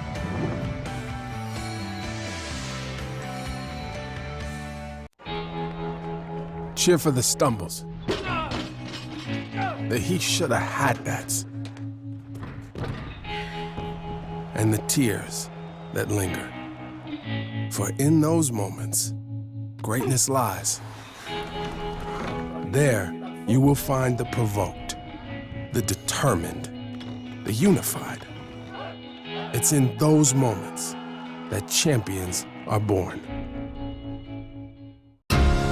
Moving from Turkey, it was a rough journey for me because when you don't really speak the language that well and when you don't really fit in the crowd, it's very easy to disappear. But I decided not to give up, and UMass helped me.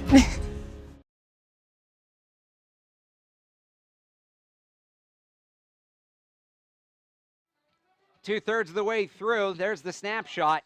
9 runs on 12 hits for the Beacons, 6 runs on 9 hits for the Lasers. The Beacons had a big 5-run fourth. That's the difference right now. Joey Rogers in his NCAA debut has yet to record an official at-bat, but he's reached 3 times. He walked, was hit by a pitch, and reached on a fielder's choice.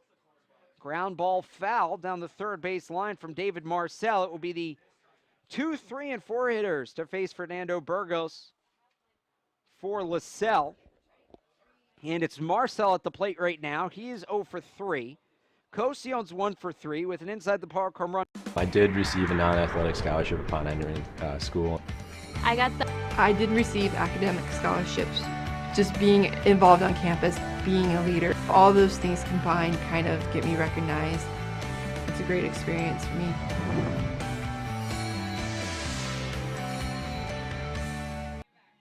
Understand we had some technical difficulties in the top half of the 7th.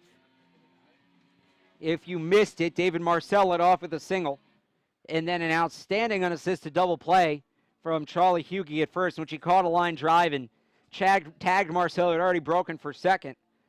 Skylar Beckerman walked, but Fernando Burgos got Thomas Scala to fly out to center. So outside of the unassisted double play, really didn't miss anything. And to see that play, you can visit beaconsathletics.com after the game for the highlights. UMass Boston now at the plate in the bottom of the 7th. Charlie Hughie, who had the unassisted double play, will lead things off. 7-8-9 for the Beacons. He'll be followed by Nick Herzog and Joey Rogers. If anybody reaches, the Beacons will go to the top of the order for the 5th time in this one. And Sal Frashino. Beacons are only hoping to bat 2 more times here and in the 8th. And just hold this lead. Get indoors, frankly. It's got to be cold out there. I know our camera people are shuffling in and out of the press box to warm up. It does not look pleasant outside. Line drive to second. Marcel has it, and there's one down. That's the second time Hughie's lined out to second today. He's 1 for 4. Had an RBI single all the way back in the second to get the scoring started for the Beacons. The new batter will be Nick Herzog. He's 2 for 3, has a couple base hits. He scored once. Beacons left fielder digs in from the right side. Petter delivers a first pitch breaking ball for a strike, a big looping curveball.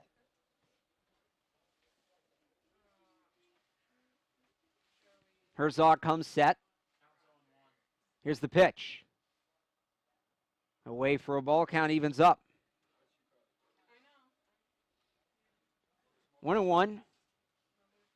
1 out here in the bottom of the 7th. Beacons batting, trying to tack on to a 9-6 lead. In there at the knees for a strike, 1-2. Beacons have been in command at the plate. They only have 5 strikeouts, 2 of those belonging to Sal Frashino.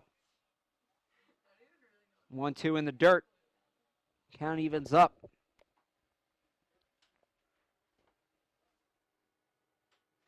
Herzog, a sophomore from Riverhead, New York.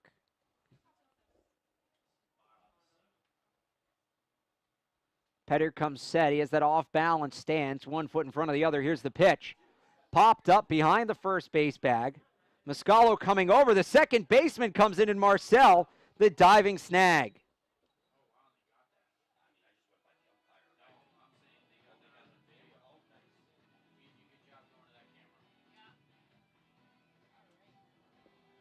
A nice play for Marcel's. It looked like Muscalo was going to have it in foul territory, but the ball kicked back in towards the field of play.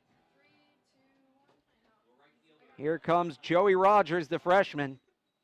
Has yet to record an at-bat. He's reached 3 times on a walk, a hit by pitch, and a fielder's choice. It's like that old trivia question. There's 7 ways in baseball to reach first base. Can you name them all? He's got 3 of them, as I hear down the press box. A walk, a hit by pitch, and a fielder's choice. There's a hit, obviously. And that's 4. Catcher interference is 5. An error is 6. And the one I can never get, is it a bot? I can never get the 7th one. Drop third strike. Thank you, whoever said that down the row. You can reach on a strikeout. That's right, hesitates. That's why I was asking, because I didn't know. 3-0 count to Rogers.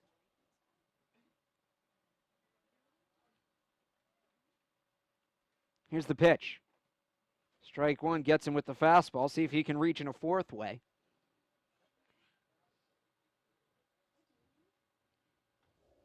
You can kind of get a glimpse of the line score there in the background. A lot of crooked numbers in this one. Ball 4, second walk issued to Rogers. And the Beacons right fielder still with a career on-base percentage of 1,000.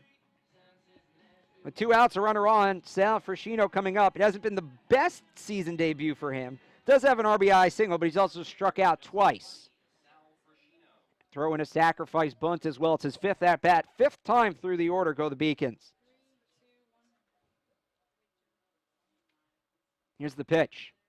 Away for a ball. Might have been a pitch out. As quickly up out of the crouch was Robert Coutone, who came in a couple innings ago at catcher.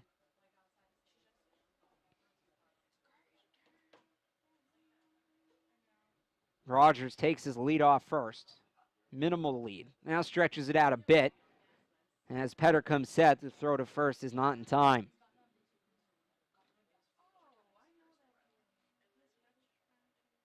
Nine to 6 your score. Beacons leading in their home opener. On a windy day at Monin Park, just off Boston Harbor. Here's the pitch. Outside part, strike 1. 1-1 the count to Frashino.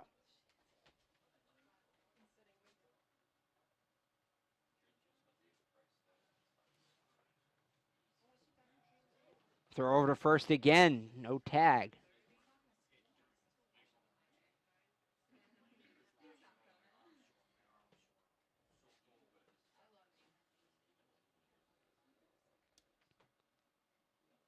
Petter kicks and deals. Trying to get that outside part of the plate again. That time he's a little bit too far off. And the count's 2-1. There's a look at Joey Rogers. Reached first after the walk. Takes his lead. 2 outs. And 1 on. Bottom of the 7th. Here's the pitch. Swing and a miss. The throw down to second is going to be in time. They got Rogers stealing. So that will do it for the Beacons in the 7th. No hits, no runs, no errors, nobody left on base. As we head for the 8th, it's UMass Boston 9 and Lasell College 6. Keep it right here. You're watching the Beacon Broadcast Network. Cheer for the stumbles. The he shoulda had that's. And the tears that linger. For in those moments, greatness lies. There, you will find the provoked, the determined, the unified. It's in those moments that champions are born.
New pitcher on the mound for the Beacons. It's Kyle Carvello, a sophomore from Braintree, Massachusetts.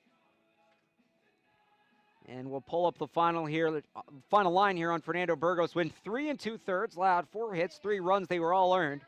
Struck out 3, walked 2 against 15 batters faced. He would potentially be in line for the win. Potentially. Because Mantoni did not go the full 5. Carvello straight out of Eastbound and Down with the mullet and the mustache.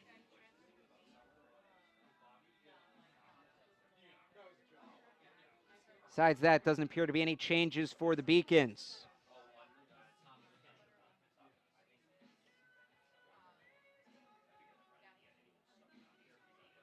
Leading it off for Lasell in this inning will be Andre Marchessault.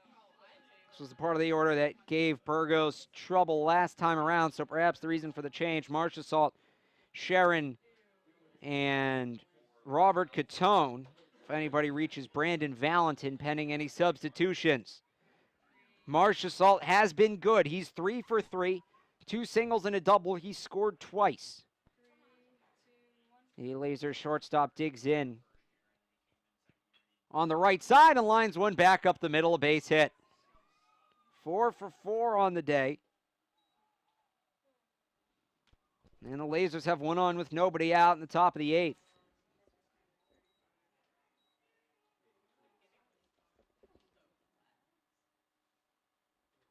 You can see the wind still whipping here at Monin Park.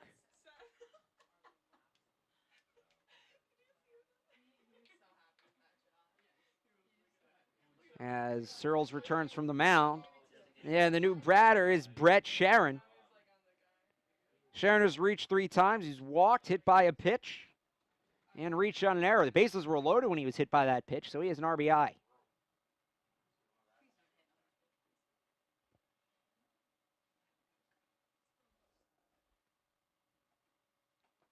First pitch to Sharon gets strike one on the outside part. Got that outside part of the plate.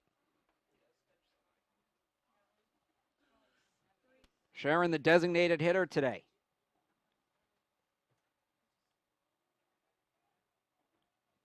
Here's the 0-1. Misses away for a ball. Runner on first, that's Lasell. Nobody out here in the top of the 8th.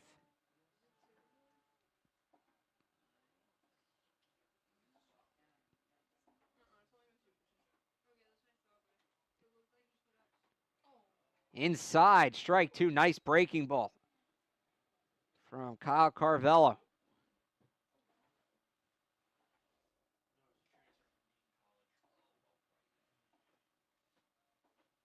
Carvello looks in, comes set. Kicks and deals. Just missed inside at the knees.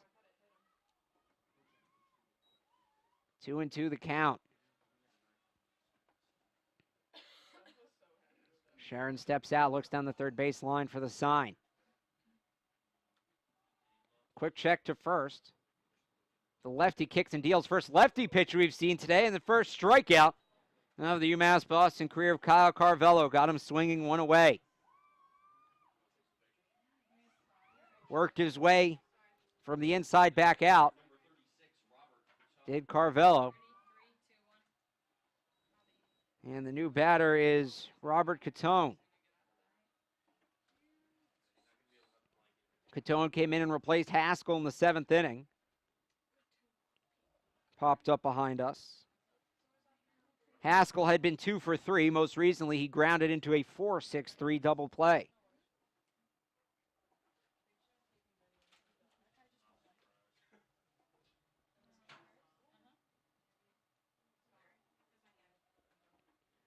Carvello comes set.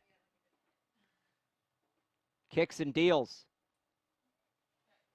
Strike two. Got him at the knees.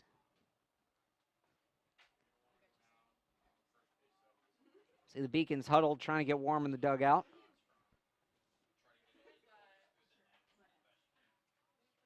The 0-2 pitch. Ground ball to third, down on it to second for one, on to first. The throw will not be in time, but the Beacons get one. Catone will reach on a fielder's choice, and it's Lasell out at second.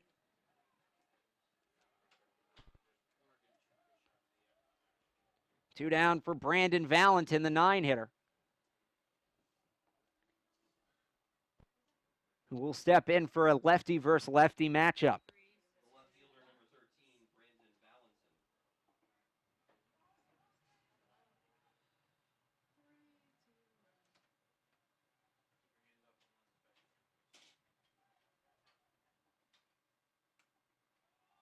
First pitch misses for a ball. Valentin is 1 for 3, an RBI single back in inning number 6. Robert Catone, the runner on first, 2 down in the top of the 8th. Up and away, ball 2. Again, the Beacons will be back at home on Monday. 3 o'clock first pitch against Brandeis.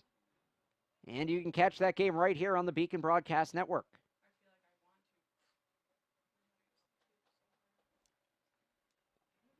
Carvello's 2-0 offering.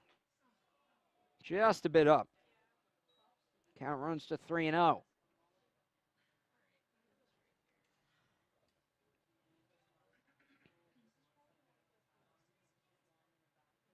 Valentin taking his time in and out of the box between pitches.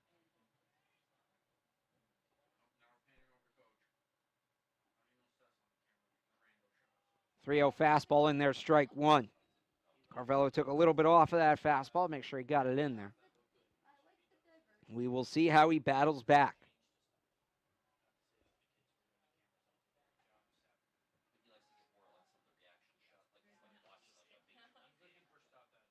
Here's the 3-1 pitch. In there, strike two. Carvello works back from down 3-0. It's a full count, 2 outs, runners on first. Top of the 8th inning here in Boston, the Beacons with a 9-6 lead. A long look in from the lefty. Comes set. Runner takes his lead. Checks to first and steps off. And they want a balk, and they'll get one. A balk by the lefty Carvello.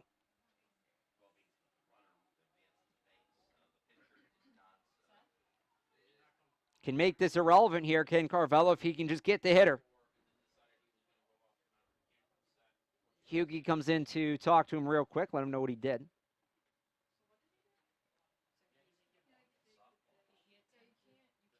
Carvello back on the hill. 3-2 count, 2 outs, runner on second, top of the 8th. Carvello comes set, looks to second, looks back to the plate, kicks, deals. Ball 4 just missed. And Valentin heads down to first with the walk. So now it's 2 out, 2 on. And the top of the order coming back, Evan Mahalik. He is 0 for 4 with 3 strikeouts. The 2 leadoff hitters combined are 1 for 7 with 5 strikeouts between Mahalik and Fershino. 2 swinging, 1 looking. This will be Mahalik's first time against Carvello. Runners on first and second. Ground ball just out of the reach of the pitcher. Murphy will have it at short. He'll flip to second, and that will do it for the Lasers in the 8th. We head to the bottom half with the Beacons with a 9-6 lead. 1 hit, no runs, 2 batters left on. Keep it here. You're watching UMass Boston Baseball on the Beacon Broadcast Network. UMass Boston is my first choice because of the incredible theater department. Because it has an excellent honors college. Because here I get to interact with professors one-on-one. Because I'm not going to be crazy in debt when I graduate. Because at UMass Boston, I've met professors who have changed my life. My first choice. My first choice. My first choice. My first choice. Make the University of Massachusetts Boston your first choice. Visit umb.edu/first choice.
We are back in Boston for the bottom of the 8th, what the Beacons hope will be their last up. Still try to tack on some insurance with Dan Mantoni, Dave Murphy, and Kyle Boutros. Anthony Searles, if anybody reaches, Mantoni will step in.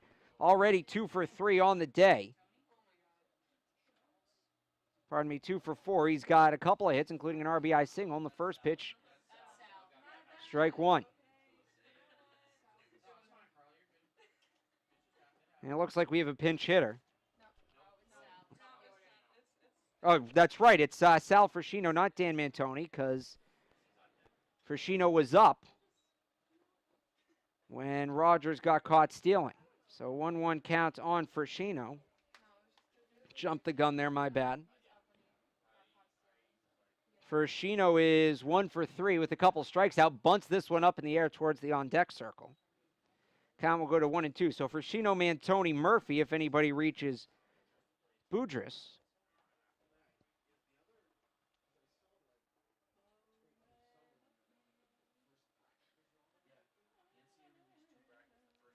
Daniel Petter back out. He's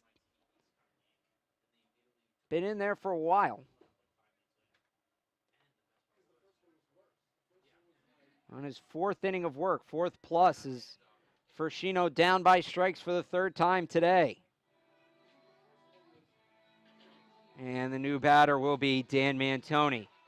So now Mantoni steps in, 2 for 4 on the day with an RBI single.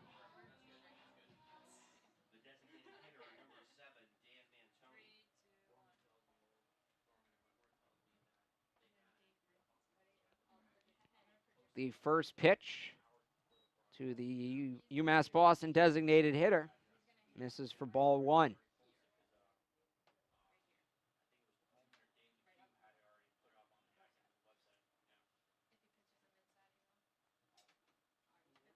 That one gets the outside part for a strike. Count goes to 1-1.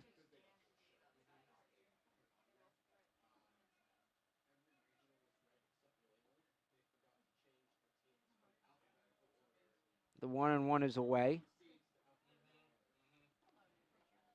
In the top of the 9th, Lasell will send up David Marcel, Hector Cosione, and Skylar Beckerman.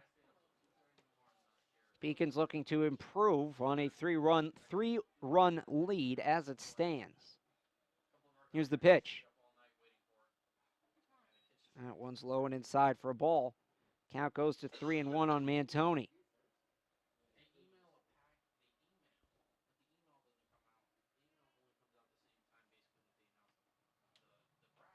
Swung on and missed. Big cut. And the count goes full.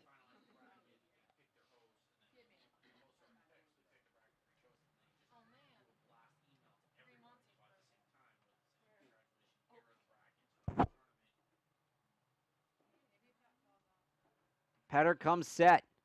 The payoff pitch. Lined right to the shortstop. Kicks off his glove on a hop. Rolls to the second baseman. Marcel fires to first. Not in time. Doesn't matter. Muscala drops it. We'll see how they score that. Either way, Mantoni to first with 1 out. And it's going to be ruled an error on the shortstop. Seems to be the right call. Cosione booted it off the heel of his glove. That'll bring up David Murphy.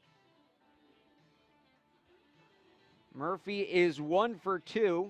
Had an RBI sac fly, was hit by a pitch, came around and scored. He's had a busy day. He's made a couple nice plays at short as well, been a part of a couple double plays.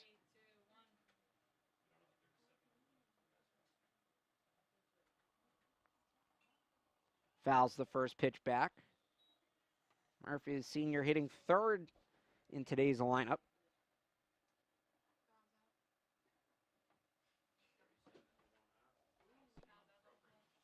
Steps in on the right side.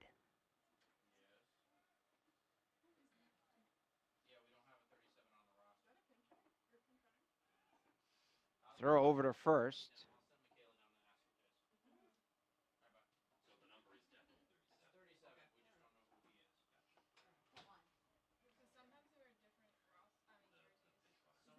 That one runs up in and hits him. Up in the shoulder, may have gotten him on the ear flap of the helmet. Mantoni will take a lap behind the plate to walk this one off. Or pardon me, Murphy.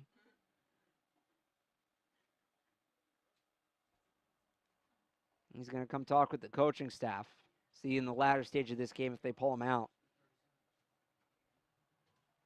It's Mantoni who goes up to second.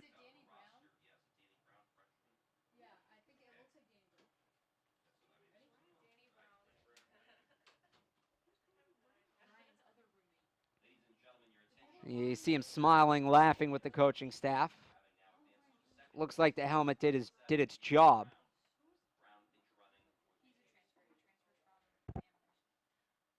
Danny Brown in pinch running now at second base.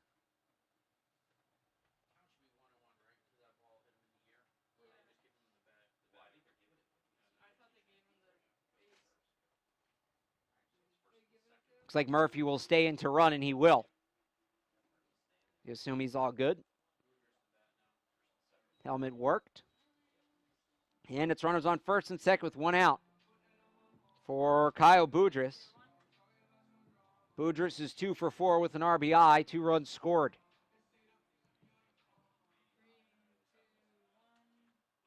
You can see him working through the cold.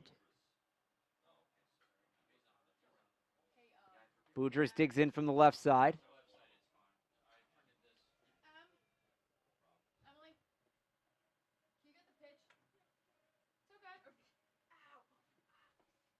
First pitch of the at-bat from Petter is skied in a right center field. Shortstop coming out, left fielder coming in. Making the catch is Valentin, and there's 2 down.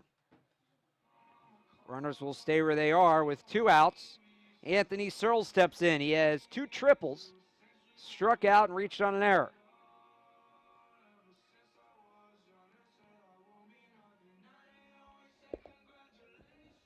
Catone comes out to talk with Petter, what could potentially be his last batter.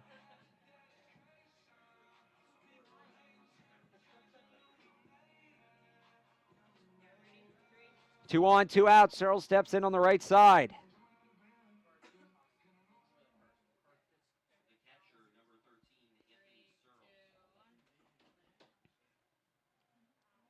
Petter comes to the set. Decent sized lead at second for Brown. First pitch misses, ball 1.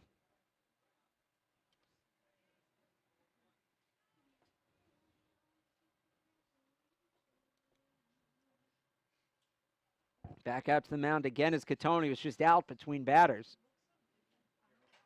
You look at the height difference, neither one standing on the mound. Catone is listed at 5'6", and Petter's listed at 6'3". He's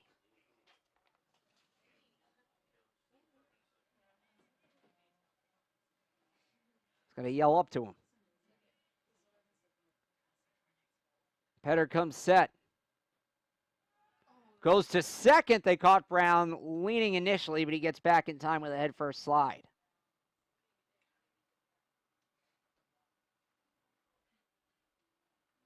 Want to know the count to Searles.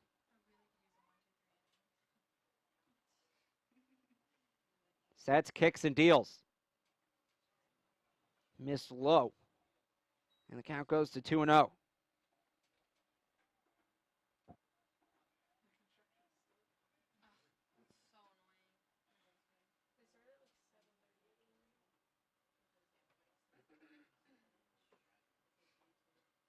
Now grabs the inside part of the plate. Searles had lifted his arms up out of the way. It's 2-1.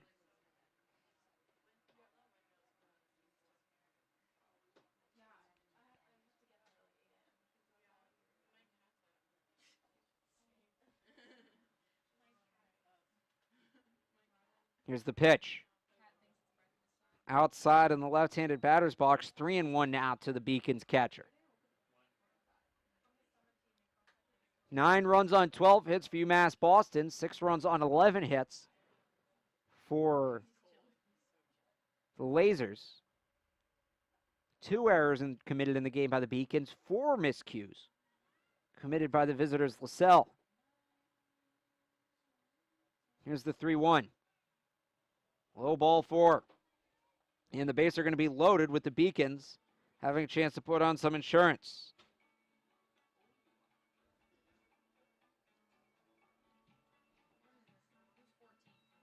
That might be it for Petter, as Lasell wants to keep this one within reach. He's been a workhorse for them today, and it looks like they're going to the bullpen. Petter faced 18 batters in 4 innings of work, and that's going to be it for him. We'll be back with his final line, a new pitcher. We're in the bottom of the 8th. It's UMass Boston 9, Lasell College 6 on the Beacon Broadcast Network. Paris changed my life, and I got there through UMass. Those very specific seminal moments in Paris, the subway. A man in a tuxedo walked in, and a woman in a long gown. And it was stunning. It all hit me. It was like a lightning bolt. There was this world of beauty and style that I wanted to be a part of. That was the beginning of the journey. And that all came through the University of Massachusetts. And that was really a key moment for me. That's one of those moments you never forget. The University of Massachusetts Boston. It's just minutes from downtown, and the Princeton Review calls it one of the best values in the country. A nationally recognized institution of academic excellence and research, UMass Boston offers more than 150 undergraduate and graduate programs, 16 Division III sports, and more than 100 student organizations. To learn more about the opportunities waiting for you at UMass Boston, visit in person or online. UMass Boston, a research university with a teaching soul. Celebrate the soggy shoes and the slow starts. Celebrate the lessons learned along the way.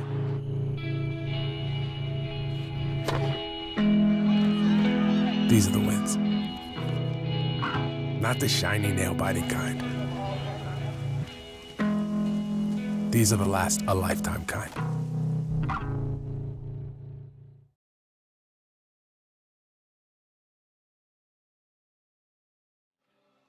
The new pitcher is Frank Zamorelli for Lasell. Last year, a 3-1 record with a 2.51 ERA.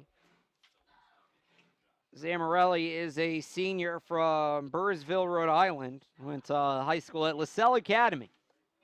So he stayed in the system, and he will come in to try to close this inning out. With 2 outs, the bases are loaded, and he will face Josh Lopez. Lopez has batted just once, and since replacing Chris Fowler in the 5th. And he grounded out back to the pitcher. Zamorelli will throw right-handed. And we'll have a pinch hitter, so it won't be Josh Lopez.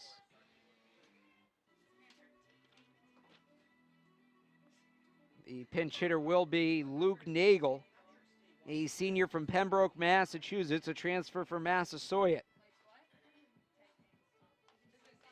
So they bring in the lefty to counter the righty.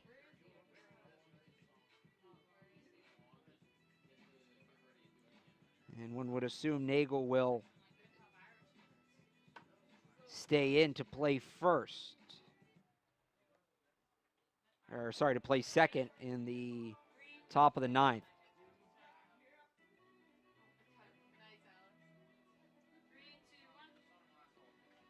Nagel steps in.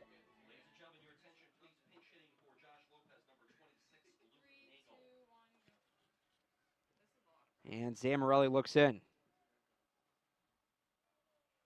That one gets away. The runners will hold. The final line, semifinal line on Petter. 4 innings, 3 hits, no runs, but he's responsible for all 3 men on base. Struck out 3, walked 2 against 18 batters.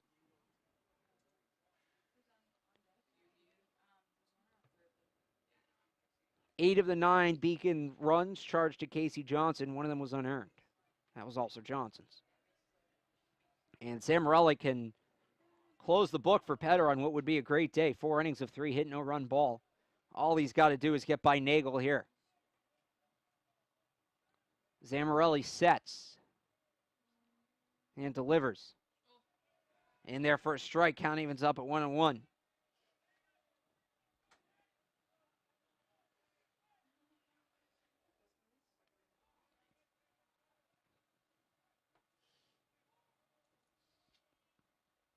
We hit the top of the 7 o'clock hour in Boston. 3+ hour game. That one misses for a ball. Started at 4 o'clock. Looking about 3 and change.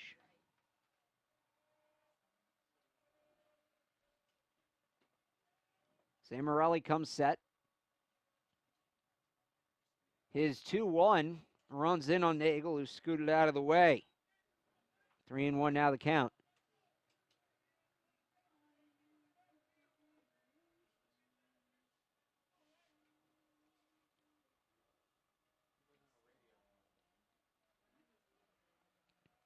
Back in the box, Zamorelli, unlike Petter, not a quick worker. He has taken his time. He's deliberate on the mound. And he walks in a run. So it will be an RBI for Nagel in his first at-bat. Searles up to second. Murphy to third, and Brown scores. And Eddie Riley is going to pinch run for Nagel.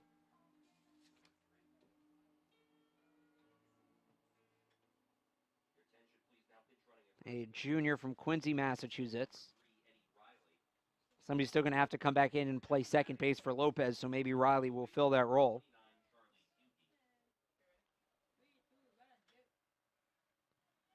And here's Charlie Hughey. The base is loaded and 2 outs. Hughey is 1 for 4 with an RBI. He also has an unassisted double play in the field. This is going to bring home at least 1. A big turnaround third base for Searles, but he will stay there. Riley gets up to second, and scoring is Murphy.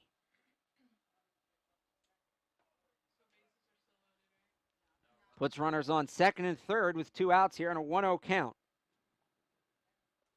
In the bottom of the 8th. Beacons came into this inning leading by 3, and that has now ballooned to 5 and counting. Those runs will be charged to Petter.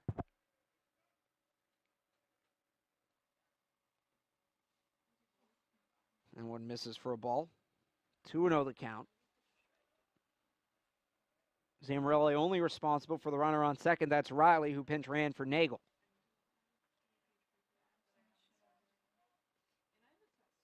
Zamorelli's 2-0, grounded foul.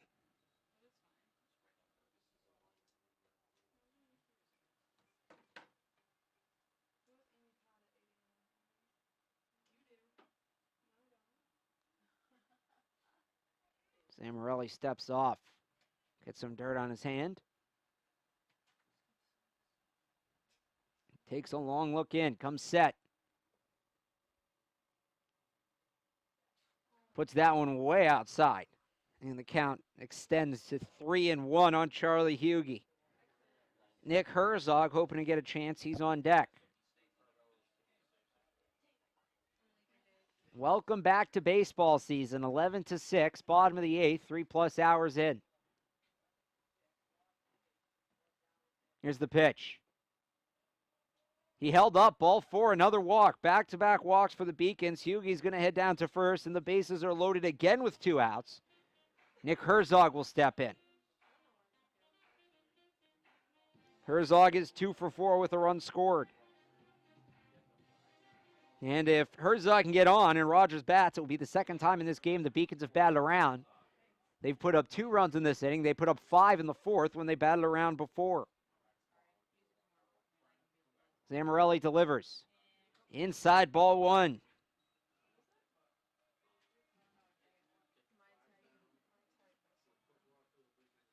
He's thrown 9 balls and just 2 strikes since entering the game. As Zamorelli needs to start coming in on these hitters. It's the pitch to Herzog. Umpire helps him out as that just clipses the outside of the strike zone. Strike 1.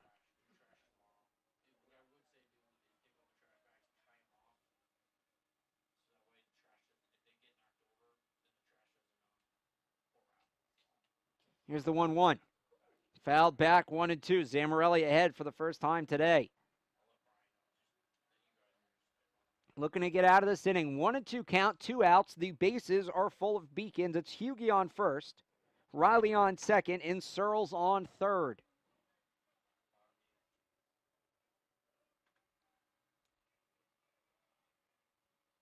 The 1-2. Just a bit outside. Count goes to 2-2.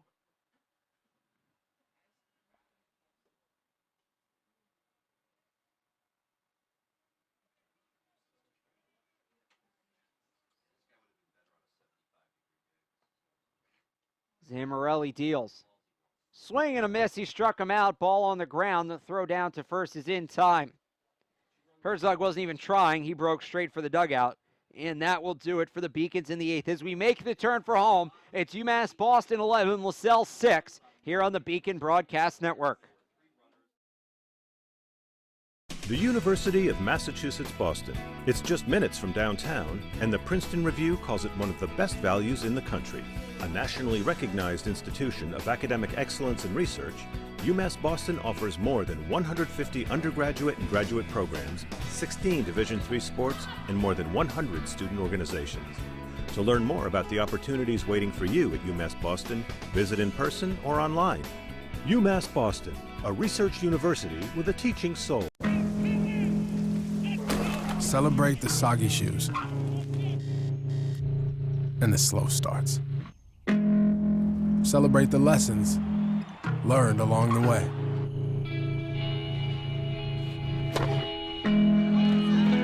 These are the wins. Not the shiny, nail-biting kind. These are the last a lifetime kind.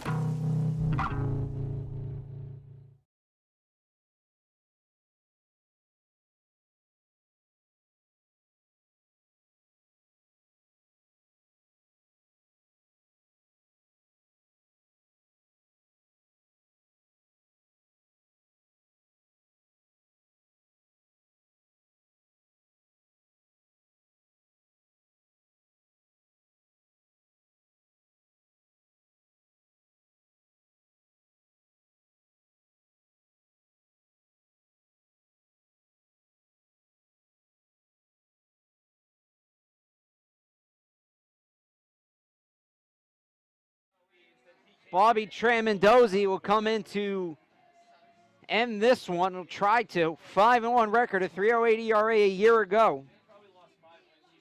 The sophomore from Peabody, Massachusetts, stands at 5'10", $190. He'll throw from the right side.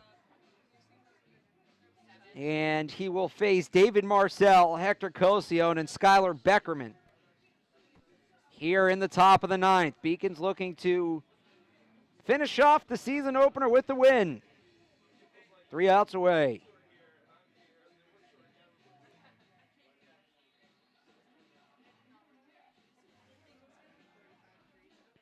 Other defensive changes. Kyle Boudris is out at third. Javi Martinez comes in. And Eddie Riley, who had pinch run for Josh Lopez, will stay in the game and play second base. Marcel steps in. He's 1 for 3 at a base hit in the 7th. That's his last at bat. First pitch swung on and missed by Tramandozzi.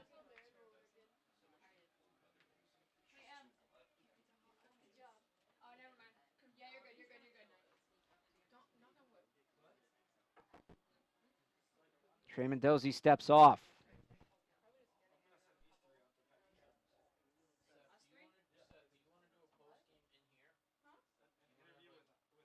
That one's outside for a ball. It's 1-1.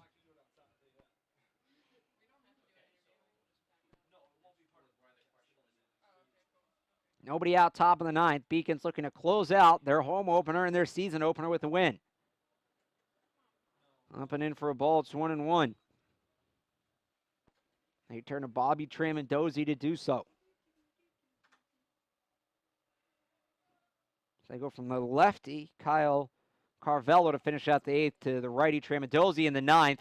Blows a fastball by him outside. Count goes to 2-2. Nobody on, nobody out.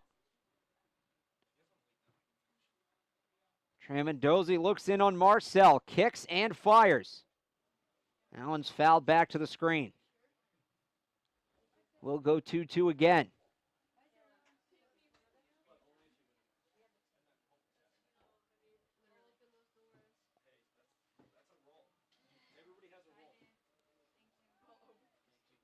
Tramandozzi delivers, and did he get him? No, it's a ball. It came in. It looked like it might have clipped him on the back for a second. The count goes full.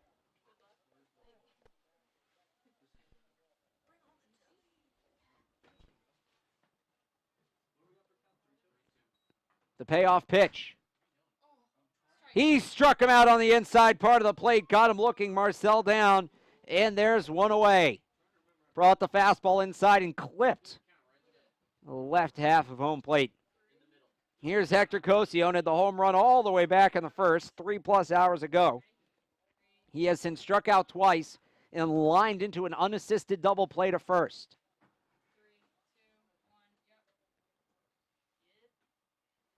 First pitch to the Lasell shortstop is away for a ball.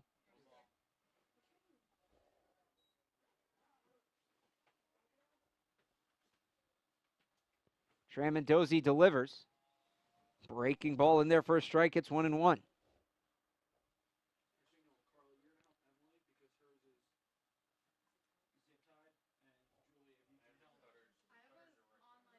Here's the pitch.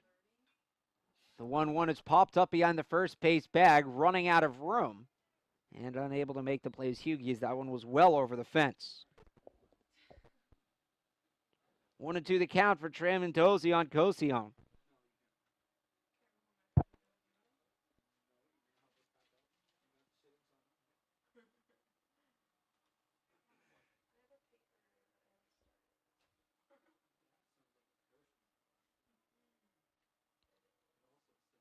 Tramontosi delivers the 1-2. Up and away for a ball.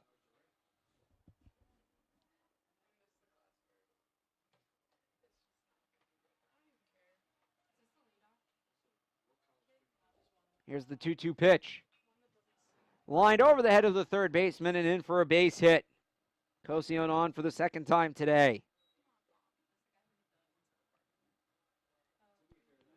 1 on, 1 out for Skylar Beckerman. Beckerman has singled and walked twice. He scored once, also struck out.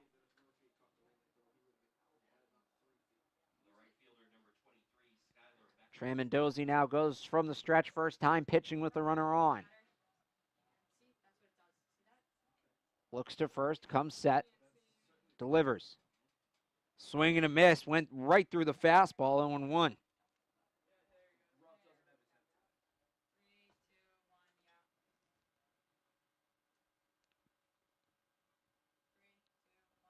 Comes set. The 0-1. Swing and a miss, strike two. Fastball away that time. See if he goes off speed. Try to get him on an 0-2 count.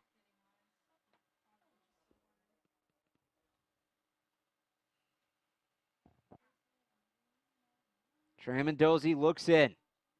The 0-2. He struck him out, got him swinging on an off-speed pitch away, and there's 2 down in the 9th.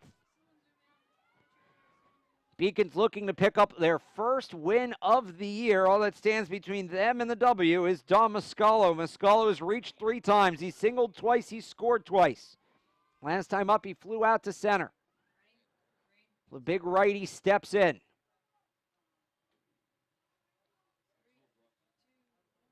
Tramontosi looks to first. Kicks and fires. Ball 1 inside. We'll wrap it up for you post-game. Take a look back at the stats and see what's ahead for the Beacons, so stick with us after the final out.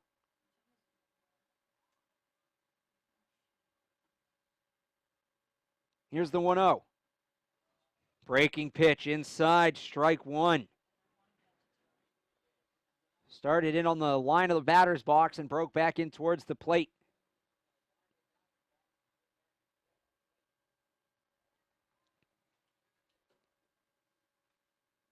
Two outs, 1 on, 1-1 count. Tramontosi fires, fouled straight back. See what Tramontosi goes to here. The fastball away has been effective. But he had that breaking ball earlier that fooled Mascalo. Maybe he can get it by him again. Hangs the arm, looks in, checks to first. Comes to the set, delivers. Popped him up in the infield. Tramontosi called off by the second baseman, Riley. Fading back to his right, he dropped it. In E4, the runner got all the way to third with 2 outs, was on the move. That's Cosillon. And the Beacons are almost out of it. Instead, it's runners on the corners. With 1 out, that's an infield fly. Searles steps out from behind the plate and relays the play. And now the Beacons have to deal with Andre Marchessault again, a guy they didn't want to get to. 4 for 4 with 3 singles, 2 runs scored. Beacons will need to retire Marchessault for the first time today to get out of this one here. If not, Brett Sharon's on deck. He's reached 3 of 4 times. Bottom of the order for Lasell's been strong. Runs a breaking ball in on him. Marchessault twists out of the way.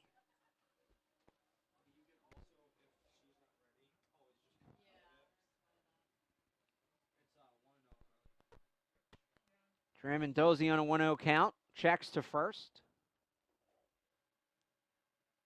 Here's the pitch. Big swing and a miss. Came out of his shoes.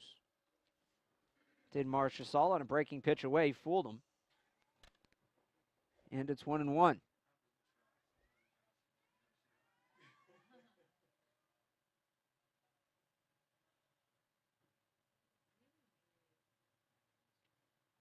Kicks and delivers. Missed away, and you can see Tramandosi kind of shaking his arm. Didn't like the release point. Thought he had a strike with that pitch. 2-1 the count. 2 outs, runners on the corners, top of the 9th. Beacons up by 5, trying to end this one. Strike 2 got him looking. Once again, Tramandosi 1 strike away. Thought he had the last hitter, Muscalo, but Eddie Riley dropped a pop up to second.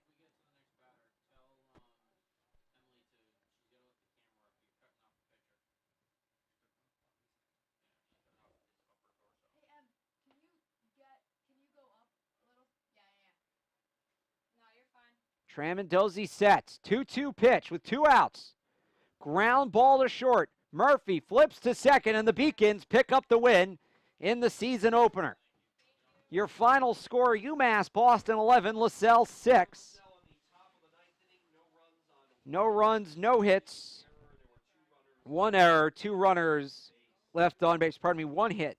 No runners left on base for Lasell in the 9th. So as it stands in the line score, 11 runs on 12 hits for the Beacons, 6 runs on 12 hits for Lasell, 3 errors committed by UMass Boston, 4 committed by the visitors. Big games first for the visiting Lasell Lasers. You had Andre Marchessault, who had 4 for 5, scored a couple runs.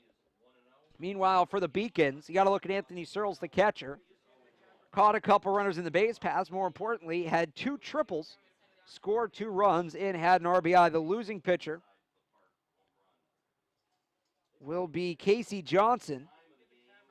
The winning pitcher will have to wait and see on the scorecard. You can check that out on beaconsathletics.com. Before we go, a couple of people to thank. Producer Seth Orensky, who's also on with me for a couple innings before his voice failed him. Our directors, Gigi Braga and Carly Robinson. Julia Murphy doing a great job on the replay. Eileen Shee, Emily Steinberg, Sarah Alnardo, and Josh Ruffin doing the camera out there, braving the cold. A big thanks to them. One more time, your final score, UMass Boston 11, Lasell 6. I'm Alex Barth. Thanks for watching. We'll see you Monday again for more baseball at 3 o'clock against Brandeis on the Beacon Broadcast Network.